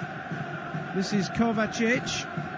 And now Jorginho, and now Barkley, and Pedro, and Barkley again. This is neat football by Chelsea, but they're not really making any great headway at the moment. United are pressing very well, but he's went direct. Kovacic's cross claimed by David De Gea, who won't be in any great hurry to get the ball forward, and that might be Chelsea's last opportunity to get back on terms before the whistle. Yeah, Chelsea using the ball very well there. Little short passes, little gives and goes, but United were compact, they were organised, they were moving, they were shuffling, they were going with their man. It was great defensive work and offensive work from Chelsea there as well. Well, there is the half-time whistle. It's been a very, very good encounter entertainment-wise. Both teams have made a few mistakes, not least Kurt Zouma, whose foul at the edge of the box on Anthony Martial led to a Marcus Rashford penalty, which he converted with aplomb past Kepa to make it 1-0. Chelsea a little unlucky. They hit the woodwork twice through Tammy Abraham and Emerson. But at half-time, it is Manchester United 1, Chelsea 0. You're listening to Premier League Live. As we look down from the cradle of our hot air balloon, we wonder as a svelte ocean of stampeding gazelles gallop majestically earthbound towards a waterhole. Somebody say a water no. Lovely. Mine's a pint. The Alan Brazil Sports Breakfast, Monday morning from 6 o'clock. Your natural selection for the big game, bodacious banter and booze. The Alan Brazil Sports Breakfast, Monday morning from 6 on Talk Sport. Masters of Drive Time Radio, Adrian Durham and Darren Goff. Drive, she said. I'll tell you when to stop. Big names and big comments from the best in the business. Darren, everything needs to step up the performances. I still think United will finish in the top four. Scattergun Sports Talk and explosive opinion. James Carey. I'm talking to Gary Neville and Adrian Durham. 5 years ago, I wouldn't have known who to punch first. Adrian Durham and Darren Goff. I love the smell of football in the afternoon. Weekday afternoons from 4. Butter me buns. On Talk Sport. Hello, Jim White here. Sorry, I've just nipped into the dentist for a quick checkup. Was that open wide? All right. But never mind that. Polish up your radio tomorrow morning from 10, when I'll be extracting the biggest names in football and filling your morning with the biggest and best stories I can get my teeth into. Jim White, weekday mornings from 10 on Talk Sport. Can I rinse out now? Oh, sorry, I missed the sing there. The Sports Bar with Andy Goldstein and Jason Cundy on TalkSport. Join the cutthroat posse in the last chance saloon of sporting prowess. Come and Navajo if you think you're hard enough. They'll be rustling up tomorrow's back pages as they send you crashing headfirst along the bar of sport. It's the good, the bad, and the Cundy. Get off your horse and drink your milk. On the Sports Bar, weeknights from 10 on TalkSport. The Alan Brazil Sports Breakfast, Monday morning from 6 o'clock on TalkSport. The cornerstone of any nutritious sports breakfast. A morning delivery of big names and essential game talk, discreetly wrapped and violently lobbed over the fence onto your radio. The Alan Brazil Sports Breakfast. 100% pure Scotch beef. Monday morning from 6 on Talk Sport. Driving home with Darren Goff and Durham, a sporting legend and an angry sports journalist who'll pick a fight with anyone. Just really winds me up. Absolutely unbelievable. To say I'm angry is an understatement. Adrian Durham, what an absolute clown. Dynamic, double-strength drive time radio. Shall I stay? I don't like listening to him. I'll turn off. Do you want me to stay? Adrian Durham and Darren Goff. He's an idiot. Right, hands up, who wants me to stay? Drive time radio. I don't have to. Weekdays from 4, only on Talk Sport. Welcome back. Manchester United leading at Old Trafford due to an expertly taken Marcus Rashford penalty after a silly foul by Kurt Zouma inside the box. Chelsea have hit the woodwork twice. It's been a cracking first half. Corner is an outswinger which is cleared by Manchester United, but Chelsea with Abraham hits the post. Tammy Abraham desperately unlucky not to have put Chelsea ahead early on. He beat David De Gea, all ends up. The United keeper never saw it. It rattled against his left-hand post and came out. And finally, Pedro with his right foot curls it off target.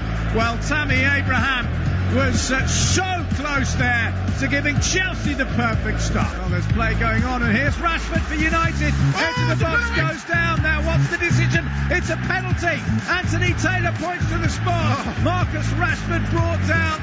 Will we get VAR? Kurt Zouma was the player who collided with Marcus Rashford, and Anthony Taylor was well placed. He's pointed to the spot straight away. Kepler is making a television motion with his fingers to suggest that they might want to review it, but I think that's a pen. Zouma has caught him. Here he comes. Marcus Rashford, stuttering run up. Lovely penalty, high into the top corner. No mistake at all from Rashford, and Manchester United, who've been second best in this game so far, have nonetheless got the lead. Their first goal of the season, scored by Marcus Rashford from the penalty spot on 18 minutes, and it is Manchester United 1, Chelsea now. Jorginho into the box. Lindelof misses it. This is a chance for Emerson. He's hit the bar. Chelsea have rattled the frame of the goal again.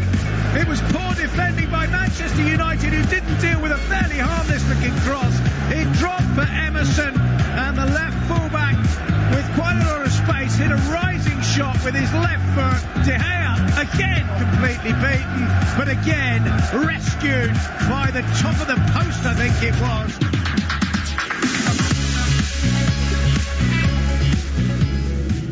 Well, it's an excellent, entertaining half on what's been a super start to the Premier League season overall. Two of the big guns serving up a cracking encounter. You have to feel a bit sorry, Chris, don't you, for Chelsea? I mean, they beat De Gea twice, and on another day they'd be 2-1 up. I mean, it's been a fairly even game. Chelsea were much the better team to start with. Then Rashford scored. United have had chances, but how much has this game told you about the potential prospects of either of these two teams over the next 9 months? Well, I think it's very evident that you look at the way that Chelsea started, very dominant, used the ball well, created chances. Unlucky, I think it was Abraham that hit the post, and obviously Emerson hit the crossbar. And on another day they go in. What I'm was disappointed about was the start from United. It's the first game of the season, the top's on, the pressure's definitely on them, and it took for a goal to get that reaction from them. But I've got to say, since the goal, they've been absolutely excellent, pressing well, pressing together, using the ball well, showing energy, both flanks. Luke Shaw, Wan-Bissaka getting forward every opportunity. It's the final bit of quality. I think Luke Shaw has a couple of opportunities to put the ball in. It's been poor. Wan-Bissaka has got crosses in, but not great quality. I think Martial and Rashford have been linking up very well. And then all of a sudden you switch over to the Chelsea side. I think Mason Mount is getting on the ball but not really making things happen. Pedro's been good. Ross Barkley again without the ball being great. When he gets the ball in possession, where you see that kind of that flair that he's got, it's not been evident, hasn't it? So I think it's both managers what do you go. I think Solskjaer very much keep up the same. I think Lampard says, you've created chances. On another day we'd be 2-1 up, but we have to keep doing. They have an identity. I'd say more of an identity Chelsea I'm seeing than what I'm seeing from Man United. It looked a bit more sort of free-flowing and slightly more cavalier than it was under Sarri. I don't mean cavalier in a bad way. I mean, positive. Yeah, I totally agree. I think they get it down. The movements very fluent. The players know what they have. They have that understanding of each other. Whereas I felt that before the goal, United never really had that. I think the body language was all wrong. And as soon as the goal comes, they don't really have an identity. They've got good players, United. They've got players that are very much individuals. And I just want to see that team ethos. That unity amongst the group. That it's little ones round the corner. That third man moving on, because they have that way of playing. And that's something that United have been lacking for the last 2, 3, 4 years. That identity. I was impressed with Wan-Bissaka. He's a young kid. He's only made 42 previous Premier League appearances. He's at a big club, with all due respect to Crystal Palace. Big, huge fee on his shoulders. He's done really well. No, well, that's it. I think it's one of them. You know what you're going to get. You know what you're going to get from him. I think he's got that energy. He's going to be up and down. I think he's defended well when he's been asked upon. He's got forward, and I just think the quality out to that wide area. He's always wanting the ball. He's always going to be an outlet. I think Harry Maguire's tried on a few occasions to play that big diagonal to him that's been cut out on a couple of occasions. But that is something that I like to see. But that's what you're going to get. He's got no fear. He's got pace in abundance. It's just that little bit of that final bit of quality that when you know that your wide man's got the ball, you know that the ball's coming in the box, and I think that's something that's lacking from both flanks in United. We've got a potential couple of eye-catching substitutes, haven't we, on either bench? Daniel James, who's the young Welshman who's come from Swansea, is on the bench for Manchester United. Of course, Christian Pulisic, who's only 20 years old, but is already the world's most expensive not American footballer, but US soccer player, if you like. It'd be interesting to see whether either of those two can come on and affect the game in some way. Well, I think, you look at that, I think that's the whole point. You've got a little bit of depth there, a bit of quality. I think both players, I think you look at the young James there, he's a good talent, again, untried, untested at this level, but again, a game that he'll have no fear. He'll want to go on, he'll be itching to go on. I think Pulisic as well. These players have got the ability to come on and change a match, and that's why the manager has that faith and trust in them. So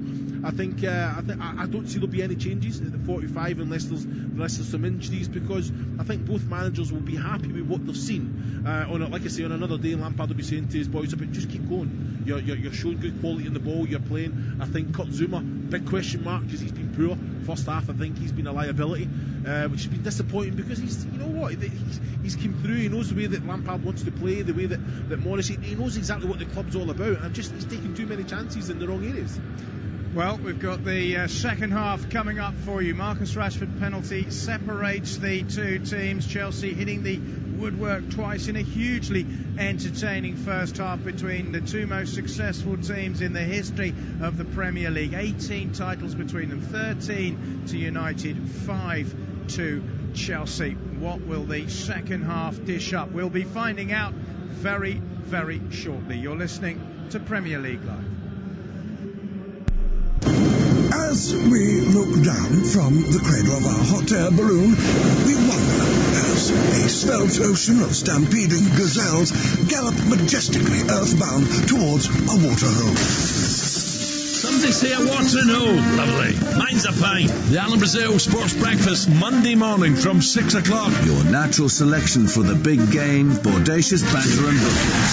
The Alan Brazil Sports Breakfast, Monday morning from 6 on Talk Sport. Masters of Drive Time Radio, Adrian Durham and Darren Goff. Drive, she said. I'll tell you when to stop. Big names and big comments from the best in the business. Darren Neville did need to step up the performances. I still think United will finish in the top 4. Scattergun sports talk and explosive opinion. Jamie Carey. I'm talking to Gary Neville and Adrian Durham. 5 years ago, I wouldn't have known who to punch first. Adrian Durham and Darren Goff. I love the smell of football in the afternoon. Weekday afternoons from 4. Books and me buns. On Talk Sport. Hello, Jim White here. Sorry, I've just nipped into the dentist for a quick checkup. Was that open wide? All right. Well, never mind that.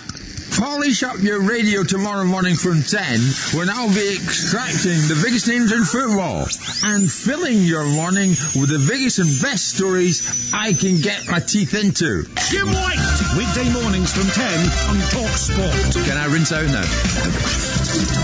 Oh, sorry, I missed the sing there. The Sports Bar with Andy Goldstein and Jason Cundy on Talk Sport. Join the cutthroat posse in the last chance saloon of sporting prowess. Come and Navajo if you think you're hard enough. They'll be rustling up tomorrow's back pages as they send you crashing headfirst along the bar of sport. It's the good, the bad, and the Cundy. Get off your horse and drink your milk. On the Sports Bar, weeknights from 10 on Talk Sport. The Alan Brazil Sports Breakfast, Monday morning from 6 o'clock on Talk Sport. The cornerstone of any nutritious sports breakfast. A morning delivery of big names and essential game talk, discreetly wrapped and violently lobbed over the fence onto your radio. The Alan Brazil Sports Breakfast. 100% pure Scotch beef. Monday morning from 6 on Talk Sport. Driving home with Darren Goff and Durham, a sporting legend and an angry sports journalist who'll pick a fight with anyone. Just really winds me up. Absolutely unbelievable. To say I'm angry is an understatement. Adrian Durham, what an absolute clown. Dynamic, double strength drive time radio. Shall I stay? I don't like listening to him. I'll turn off. Do you want me to stay? Adrian Durham and Darren Goff. He's an idiot. Right, hands up, who wants me to stay? Drive time radio. I don't have to. Weekdays from 4, only on Talk Sport. You're listening to TalkSport's coverage of Manchester United against Chelsea from Old Trafford. I'm your host, John Anderson. Alongside me is the former Burnley Wolves and Stoke City striker, Chris Iwelumo. This is Premier League Live.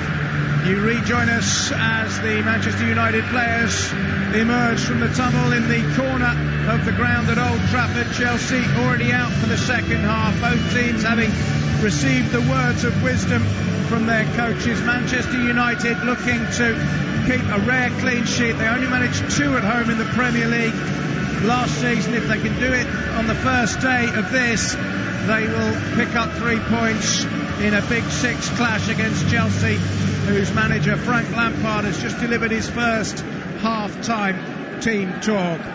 Well, hello to our friends listening on Macquarie Sports Radio, Australia's home of the EPL Live. It's free on air and online at sportsradio.com.au. Also to our partners in the US and Canada with Sirius XM-FC, in Ghana with City FM, Nigeria on the beat, One Football in India, and all our partners in Kenya and around the world. As I said at the start, it's always a pleasure to know that we're bringing Premier League football to so many people from so many countries. Chelsea are on the attack straight away in the second half with Tammy Abraham, who tries to find Mason Mount, and there was an interception there by Scott McTominay, who got to the ball before it reached Mount and pushed it behind for a corner. But it's a positive start to the second half from Chelsea. Yeah, it was a positive start. You look at Tammy Abraham's there, poor control, but he reacted well. He then finds himself, I thought he was close to being offside there, but he timed his run perfectly. It's just the wrong decision. He's trying to fire it across to Mason Mount when Pedro has just dropped deep from the penalty spot perfectly. Here's the corner. It's met by Kurt Zuma, who had a pretty ragged first half, it has to be said. He conceded the penalty, he almost gave a goal away with a poor pass that went straight to Anthony Martial, and he picked up a booking. We've had a minute of the second half. Chelsea drew here, 1-1 last season. Juan Mata gave Manchester United the league, but Marcos Alonso equalised. Frank Lampard still has his hands deep in his pockets. He wearing a rather serious expression at the moment as Lindelof plays the ball out wide to Wan-Bissaka, who's blocked by Parker, and he goes out of play. I'm looking at that, like De Gea's giving it to Lindelof, he's 3 metres away from him. Straight away, Chelsea are going man for man. It's actually impossible for Man United to pull out. It bounces into Pogba, he then fires it back to Lindelof, bad ball back, and then it's they conceding they're winning a throw-in in their own defensive third. It makes no sense. That's when you actually kind of try and make this pitch expansive, split the centre-backs. If they don't then cover them, you can play it through centre-backs. It creates a space in the centre for the likes of Paul Pogba to come and go on it. I don't understand why they're trying to play out in these areas, which it's nearly impossible. Chelsea trying to get forward. Lindelof scrapes it away. It's miscontrolled by Pogba, and then there's a foul by Lingard. And looks like the referee might bring a card out here. It was Kovacic who was caught, and Jesse Lingard is going to pick up the first Manchester United booking of the afternoon. Let me just go through the two teams for you. No changes at half-time. Manchester United have David De Gea in goal, Aaron Wan-Bissaka, Victor Lindelof, Harry Maguire, and Luke Shaw is the back four. In midfield it's Paul Pogba, Scott McTominay and Andreas Pereira. Up front, Jesse Lingard, Marcus Rashford, who scored from the penalty, and Anthony Martial. For Chelsea, Kepa is in goal. The back four is Cesar Azpilicueta, Kurt Zuma, Andreas Christensen and Emerson. The two holding midfield players are Jorginho and Mateo Kovacic. Then it's Pedro, Ross Barkley and Mason Mount. And up front, Tammy Abraham, who hit the bar, or hit the post rather, early on in the opening half. Chelsea bright in the second half as they were in the first, and there's an excellent intervention by Harry Maguire, who's made a pretty solid debut so far. Maguire following that huge transfer from Leicester City, who held out. Fair play to Leicester, they were refusing to budge on the price, weren't they? And they ended up with 80 million quid. Well, if they say that's what they want, they're not as well. You say they're not a selling club. They only sell if the target is met. But I've got to say there, Harry Maguire again reading the game very well. Great little play from Tammy Abraham, trying to put it was Pedro in, it was coming down the right flank. And Harry Maguire just intercepts it. He reads the game very well. We talk about not having the pace, but he's got that first 5-10 yards in his brain, isn't it? Anthony Martial's been hobbling a bit for Manchester United as Chelsea try and get forward. They're on halfway here with Azpilicueta, who spreads it across towards Pedro. Good tackle though by Luke Shaw, who stuck out a leg and that's got a Man it United throw as well. That John Lingsman's got that wrong there. Came off Pedro at the end, but good defensive play by Luke Shaw, and I say just good forward play. Pedro chased that all the way, but it's the Lingsman definitely got that one wrong there. Luke Shaw hobbling a little bit. Thank goodness we don't have VAR for throw-ins. Whistle is blown, and Mason Mount has been penalised. The youngster who was given his opportunity by Frank Lampard, who of course knows him well from last season at Derby when they went all the way to the playoff final. The rain is coming down hard at Old Trafford. We're seeing Sir Bobby Charlton and his wife Norma on our monitor here. He's well protected up in the stand from the weather, which has turned inclement as David De Gea drives the ball forward, but it's an aimless clearance by the Manchester United captain today, with Ashley Young among the substitutes for United. Young is the club captain. Azpilicueta, the Chelsea captain, will take the throw in. We've had 5 minutes of the second half. Keep the tweets coming. We'll try and read out as many as we can. Tell us where you're listening and what you want to say. Here's Martial, who's running freely again after that little hobble a few moments ago. Azpilicueta knocks it long for Chelsea. Header away by Lindelof, who made an error to allow Emerson that shot, which hit the post late in the first half. Here Emerson early in the second, driving down the flank and finding Ross Barkley. That's an excellent ball to Pedro. Pedro onto his left foot, wants to shoot. He was always going wide. He wants a corner. I'm not sure how much of a deflection it took. But, it was much better from Chelsea there. Emerson gets it, he drives, gives it to Ross Barkley. He opens up, sees Pedro. The movement of Mason Mount was different class.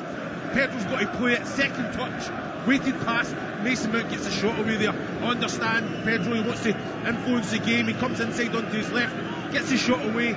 Good defensive work, but it's a corner. But he had that opportunity just to put Mason Mount down the outside of Maguire. In swinging corner, header away is by Maguire, but it's back in from Christensen, but then blocked in the box by Rashford. Rashford's got a race with Mount to try and keep the ball in. I'm not sure he's done so, Marcus Rashford. It's going to be a throw into Chelsea about 5 yards from the corner flag on the far side. Chelsea have taken 29 points at Old Trafford in the Premier League era. No team has taken more. They'd probably be happy if they can take it to 30 this afternoon. Took a point with a 1-1 draw last time. Here's Maguire, good play again.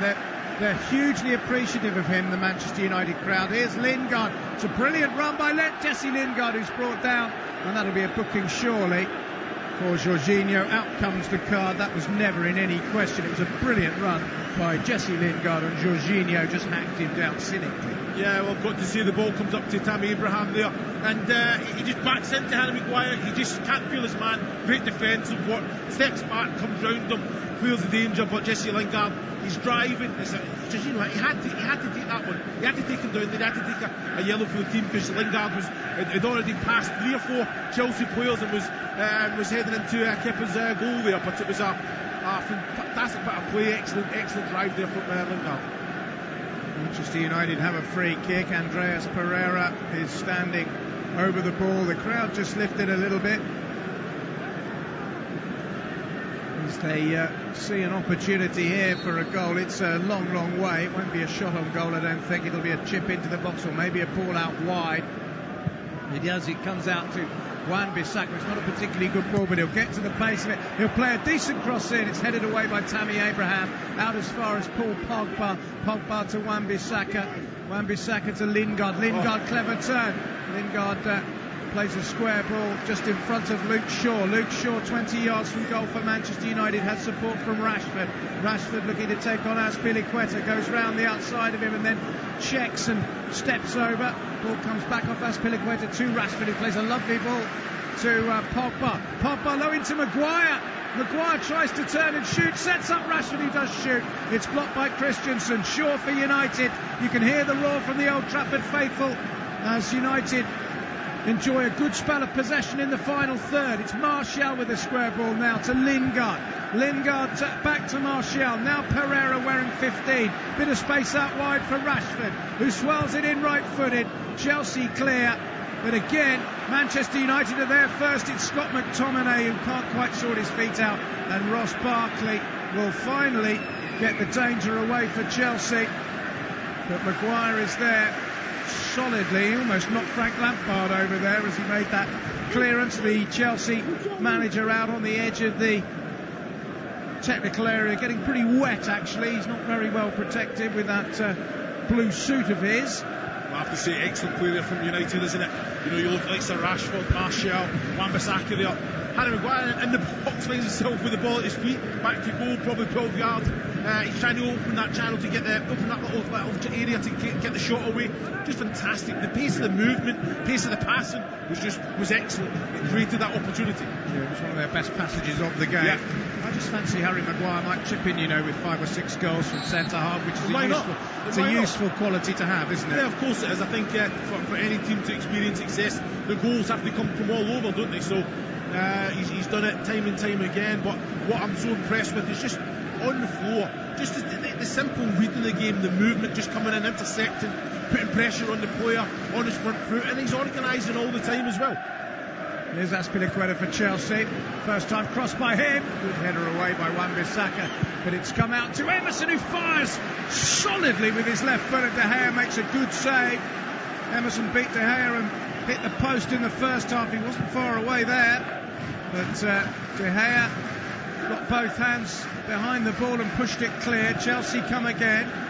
Here's Kovacic, the Croatian international, didn't play in the World Cup final last year, although he's in the squad.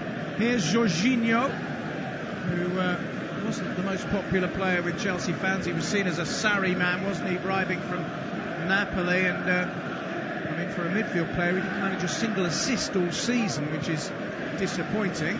Here's Zuma driving forward out of defence towards the left-hand side, still has it. Support here from Emerson, left-footed cross away by Lindelof, and nicely done by Perez. Well, I was going to say nicely done, but he didn't actually find his man, and Chelsea have it again. Great tackle by McTominay on the edge of the box. He's played well, Scott McTominay, hasn't he? He looks a sensible, tidy player who doesn't get carried away. Yeah, I think he protects the back four well, and his movement, he's very competent footballer as well, but going forward he does ask that question, he reads the game well, and when that chance presents himself he does go and support. Oh, he's been caught there late, McTominay. He's holding his ankle in agony, it seems. Was it Pedro, was it? I'm not sure who caught him. He played the ball very cleverly. I think it's a yellow card for someone or other. For Tammy Abraham there, but he's not really saying much about it though, John, isn't he? So maybe there was something that happened there. It was Abraham who came across McTominay. It is a booking for Tammy Abraham. You're right. That's the third Chelsea booking of the game. Yeah, it was late. Striker's challenge, that wasn't it? Yeah. Well, Tammy Abraham is shaking his head, but I'm not quite sure why, to be fair.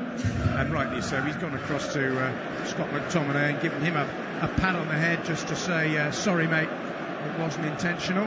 He has, of course, played in the Premier League before. Tammy Abraham for Swansea when they were relegated season before last, got 5 goals. We're just having a lovely view from behind the goal of David De Gea's save from Emerson. I mean, goalkeeper of De Gea's quality, it wasn't a desperately difficult save, but it was well struck. Chelsea are going to make a substitution, and we're going to see a Premier League debut here for Christian Pulisic, the 20-year-old United States international who's going to replace Ross Barkley in midfield. Pulisic is an exciting player. He's got all kinds of records for youngest this, youngest that. He made his Bundesliga debut for Dortmund at the age of 17. He's won the German Cup with that club. He's the most expensive American in footballing history. And he was captain of the team in the CONCACAF Gold Cup in the summer, which at 20 years old is quite an achievement. They lost the final actually to Mexico in the Central American equivalent, what you might call the European Championships or the African Cup of Nations or the Copa America. Here come Chelsea with Azpilicueta, back to Mason Mount. We had a listener actually from Pennsylvania who was looking forward to seeing Christian Pulisic. Well, we've got him on the pitch now. I think it's a funny time to bring him on. In all honesty, Ross Barkley's starting to go into the match, get on the ball, see a lot of it as well. But again, Pulisic brings something different. You know, he's got that flair, he drives at players, he can break. And you know what? He's got that bit of brilliance that he can unlock a defence and score goals as well. So, it's, like I say, the manager, it's all down to him to make that decision. But I just felt Ross Barkley was getting on the ball, he was seeing things, he was making things happen. But he has had 50 minutes to get that job done. We're almost up to an hour. Still Chelsea 1, Manchester United 0 on Premier League Live. Marcus Rashford's penalty on 18 minutes, superbly dispatched after a foul on Rashford by Kurt Zouma. Here is Pulisic trying to stretch his legs. That's good skill by the American. He's been fouled by Wan-Bissaka. I've got a couple of great stats about Pulisic. Pulisic. First thing to say is it is pronounced Pulisic and not Pulisic. Second, he's 20 years old, which means legally he's not old enough to drink in his native state of Pennsylvania. And the town he comes from is called Hershey, which is where the Hershey chocolate bars come from, apparently. Oh, right. William Hershey founded the town. Yeah. So he can eat chocolate there, but he's not allowed to drink alcohol. Yeah. Oh, fair enough. You just seen a little bit of brilliance from him there. Yes. He's got the pace as well. He's Tom Wan-Bissaka, got away from Wan-Bissaka, and it was a clever foul from Pogba as well, wasn't it? We just stood there very nonchalantly and never got out of the way of Pulisic. So it was. But you can just see that he's got that little bit of pace around him as well, and he's very direct, isn't he? Some tweets coming in. Kofi Asiamar from Accra, Ghana. Chelsea are making me nervous. I'm hoping we pick up a draw today. They'd certainly take that now.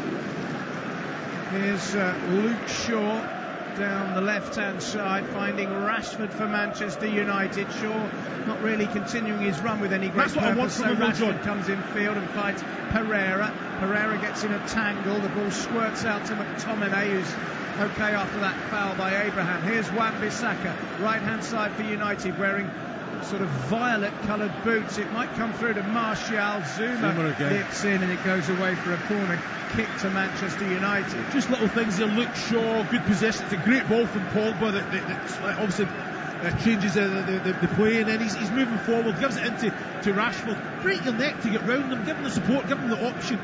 And again, they've cut Zuma when the ball comes into a box. It's just simple defending. Just clear the area. Martial's onto it, but Zuma doesn't really know who's around him and just swings out the wild foot and it goes out for a corner. Just Chelsea can do better than that. Maguire's gone up for this one. It's an outswinger. It's aimed towards Maguire. He gets his head to it. It goes across goal rather than towards it and is tidied up far side by Kovacic, who finds Tammy Abraham. Abraham under pressure from Pogba has put the ball straight out of play. We've had 62 minutes at Old Trafford. What's been a hugely entertaining first Big Six clash of the new season. You'll hear all of them, of course, and every other game throughout the season, right between now and May. We have a winter break, actually, of sorts in English football for the first time this season, where there's one Saturday or one weekend in February where there'll be only 5 games and then 5 the next week after that. Gareth Southgate, the England manager, is in the crowd, casting an eye, no doubt, over the likes of Aaron Wan-Bissaka, Harry Maguire, Marcus Rashford, Mason Mount, who's been in and around the squad, Tammy Abraham, who made his England debut against Germany in October 2017, hasn't really figured in the squad since. Here's Zuma for Chelsea, finding Emerson, left-hand side. Chelsea, I think, will be disappointed and possibly aggrieved if they don't win this game. They've had more attempts on goal, they've had more attempts on target, they've hit the woodwork twice, and yet they still trail by a goal to nil. Here's Emerson, one of those who hit the frame of the goal in the first half, finding Pulisic, who's picked out Kovacic. Kovacic driving forward purposefully, and here's Emerson left-hand side. He's got time to measure across, and it's a good intervention by Wan-Bissaka, but Chelsea will maintain possession here. Kovacic again, just pushing and probing and finding Emerson once more. Back to Kovacic. Pedro's close by, but it's come instead to Christensen. Manchester United have managed to push Chelsea back to almost halfway, but here's Azpilicueta finding Christensen. Chelsea fans trying to lift their team as they look to get forward here. Emerson again on the left-hand side. 1-2 with Pulisic. Man United have been excellent, very organised, so hard to break down, compact, and they're just sitting in and just shuffling across very well. Chelsea are moving the ball quick. Diagonal ball in towards Abraham, edge of the box, can't get a foot in. Maguire's made an excellent tackle. Well, he felt he was being held, but the referee said no, and suddenly Marcus Rashford is on his way. He's got Martial one side, Lingard the other. That's not a very good ball by Marcus Rashford. Lingard's made something of it though, and he's found Shaw. Shaw crosses, and it's in! Anthony Martial converting the cross, and Manchester United, with 65 minutes played, have doubled their lead at Old Trafford. Shaw's cross after Lingard set him up, and Martial just managed to get to the ball ahead of the covering defender to squeeze it past Kepa and Arrizabalaga, and it is Manchester United 2, Chelsea 0. Well, I've got to say, it all started again from that little tussle. Harry Maguire stood strong, played it to Rashford, he drives, he commits the defender, he plays a bad ball to Jesse Lingard, cuts it back to Pereira, he takes a good touch and I'm thinking, that's it done. What a ball that is, right behind the head of Christensen, and Martial's there. He's alive, he's on the front foot. It's a little bit of a scrappy one. Does he get a clean touch? It's off the shin. You know what I mean? Kepa has no chance whatsoever. You know, it's a fantastic finish. Great ball. And again, fantastic play, but it just shows you quality from back to front, with pace from back to front. Chelsea can do better. Stop this cross from coming in. I think is it Zuma that's out there with Pereira? He's got to do more for me. He's got to do more. With the pace that he's got to stop that cross from coming in from that first point. He's not had a good game, Zuma, by any means. Giroud is coming on. Olivier Giroud for Chelsea. And he's replaced Tammy Abraham, who lost the ball on the edge of the box, allowing Manchester United to make that counter-attack. Just listen to the noise inside Old Trafford. Here's a long ball forward. It's Rashford for 3! And he's stuck it in beautifully. Marcus Rashford has surely put the game beyond Frank Lampard's Chelsea with a clinical finish. Route 1, the ball over the top, and just seconds after Martial had made it 2-0, Rashford has got his second of the game, and surely there's no way back now for the Blues. It's Manchester United 3, Chelsea 0. Well, I have to say, you can't give Paul Pogba the time and space there. He got his head up. Fantastic one right through the middle from Marcus Rashford. Great ball. Fantastic first touch. Composed as ever. You know, complete confidence in his touch. And you know exactly what a run that is. Onside as well. One thing in mind, can he just get his shot away there? Opens the goal up with his touch and just side puts it in. Fantastic finish. Kepa had no chance whatsoever. But look at Pogba, you can't give him the time and space. Just a little one with the outside of his foot as well. A little bit of backspin in the ball. Great run, touch and finish. Well, there were 3 absolutely brilliant touches there. The Pogba ball with the outside of his boot was absolutely sumptuous. Rashford, who timed his run to absolute perfection to get beyond the defender but stay onside, then killed it dead, and with his right foot just swept it unerringly inside the post. That's a wonderful goal by Manchester United. And we're 3 quarters through this match, and Frank Lampard's first taste of management in the Premier League is turning into a bit of a nightmare. Ole Gunnar Solskjaer, by contrast, although he's not showing very much emotion at the moment, will be a very, very happy, and I would say probably relieved man. I think, you know, there is pressure on Solskjaer, we know that. The honeymoon period was spectacular last season, but it very quickly turned to dust. But this is a big, big win, well, assuming they win, and you would expect them to, for Manchester United in the first weekend. Well, it's something that he's asked his players, you know, go out there and make a statement. I have to say that if you look at the possession, the chances, it's definitely not a 3-0 game, but you know what? They're 3-0 up and they're going high. Listen to the atmosphere, listen to the crowd. You know, he's got them going, that's what they want. They want to be entertained, they want to see goals, they want to see that quality that they're seeing with the ball at the feet, you know, so he'll be doing somersaults inside, relieved, he'll be, you know what, I wouldn't say it's an identity, but they've got players that can just open up defensively, that one little bit of brilliance, and today they're on point. I think Jesse Lingard has picked up a yellow card for a foul in the centre of the field. I mean, Pogba, I still find him enormously frustrating. I thought in the first half he was over elaborate, he tried too many flicks, he gave the ball, but that pass was just absolute world-class quality, wasn't it? Well, you can't question the quality that he's got. No. I think sometimes the temperament, you don't know, the window's still open, does he even want to still be there?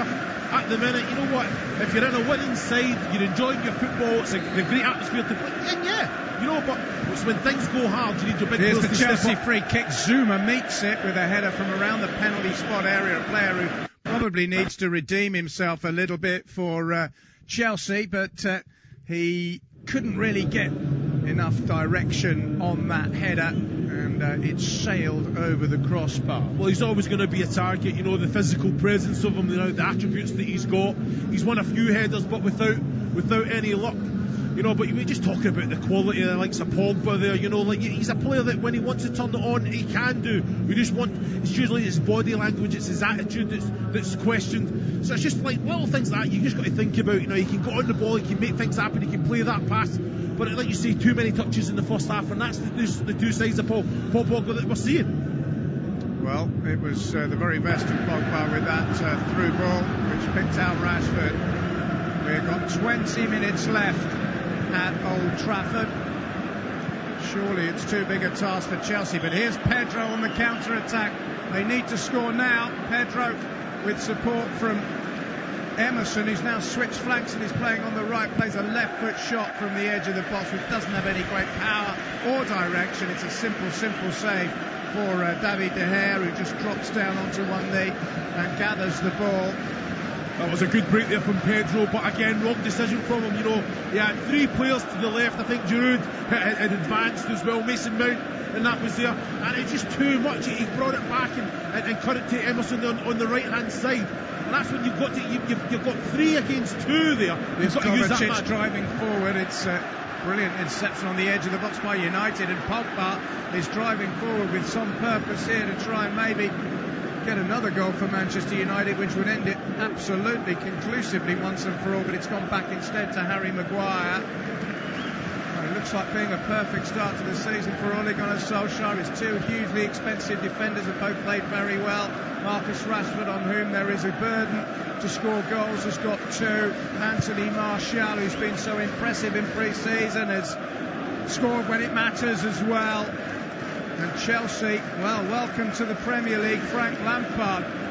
Nobody said it was going to be easy, but I don't think the Chelsea fans would have expected 3-0 at 70 minutes. Well, you're saying that, John, but look at the chance. He's hitting the post, the crossbar, so I think it could have been a very, very different game if 1 or 2 of them had went in. So, Frank Lampard, you know what, he does have time, but again, if he loses heavily here, it brings on more pressure, doesn't it? Here's Pulisic finding Kovacic. Kovacic has picked out Azpilicueta, who's on the overlap. That's a poor ball which doesn't find Pulisic, and Wan-Bissaka again very cool on the edge of the area. I don't think it's going to be very long before Aaron Wan-Bissaka, who's being watched by Gareth Southgate here, ends up in an England squad, because he's been absolutely brilliant today. Well, that he fits right into the way that England play the football as well, doesn't he? The energy that he brings down the flank. I just think he's the thing that you can question is that the quality, that final pass, that final cross that comes in. You can't really question the energy. He's up and down. Defensively, with the pace that he's got, he can recover well from the little errors that he's made, but he's composed. In that defensive position, he tries to pull out more often than not. Never really just plays a long ball up, but he tries to go and support every chance he gets. Well, a couple of substitutions. N'Golo Kante has come on for Chelsea to replace he's replaced Jorginho, and Andreas Pereira is making way for Manchester United, who set up that goal for Anthony Martial with an excellent cross from out wide on the right hand side. And it's a Manchester United debut for the Welshman Daniel James, who's actually born in Hull. His father's Welsh, hence the Welsh connection. He was brought in from Swansea for £15 million, announced himself really last season with a fabulous solo goal in the FA Cup against Brentford. Here's Pulisic for Chelsea. Again, Maguire is there. Just every time Maguire's won a tackle or made an interception or won a header, you can just tell that the United crowd are thinking, yes, this is our man. I think he could be a huge star at this club, Maguire, probably following on from the likes of Rio Ferdinand and Nemanja Vidic. I agree with you. I think he'll only be looked upon in that same favour as if the team's successful. And I think that's probably the only thing that's going to take time. But he's one that's going to make that position his own and just grow as the club and bring the club success. That's why they brought him in. 54 goals last season, nowhere near good enough. But I think that's a statement for me that Ole Solskjaer can bring on Daniel James in a game. And that says how comfortable they are. 3-0 up, it should be game over for him to come and show the quality that he's got. Just over 15 minutes to go at Old Trafford. Manchester United 3, Chelsea 0. 2 for Rashford, 1 for Martial. As you say, Chris, Chelsea will count themselves a little bit unlucky. They hit the woodwork twice in the first half, could easily have led. But Rashford and Martial both took their goals extremely well. And Chelsea at the moment have got no answer to it. Here's Kante in centre midfield. And, well, that sums up the way things are going for them at the moment. One of their best midfield players, one of the world's best midfield players defensively, has put the ball straight out of play wastefully and given Manchester United a throw-in. Again, for me, you look at the likes of Kante. Kante comes on and he kind of shows it up. Not when you're 3-0 down, he's not the kind of player that's going to come on and with his quality and his brilliance create. He's one that can shut up shop when you need to, and you can't really question the quality of him. But coming back from injury, he's just tackled Rashford there. But you're right. I mean, He's not a substitute, he's going to come on and win you a game. He did get more goals last season than he normally does because Maurizio Sarri insisted on playing Jorginho at the pace, therefore Kante played a little bit further forward.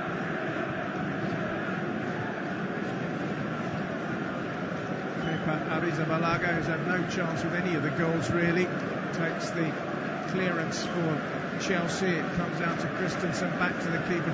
Chelsea just have the look of a little bit of a team now who know that probably their fate is sealed. Giroud touches it. I don't know if we mentioned it in commentary. He came on about 10 minutes ago. Giroud, they haven't managed to get him into the game at all. Well, Sir Alex Ferguson is smiling up in the stands, as well he might. Manchester United's greatest ever manager.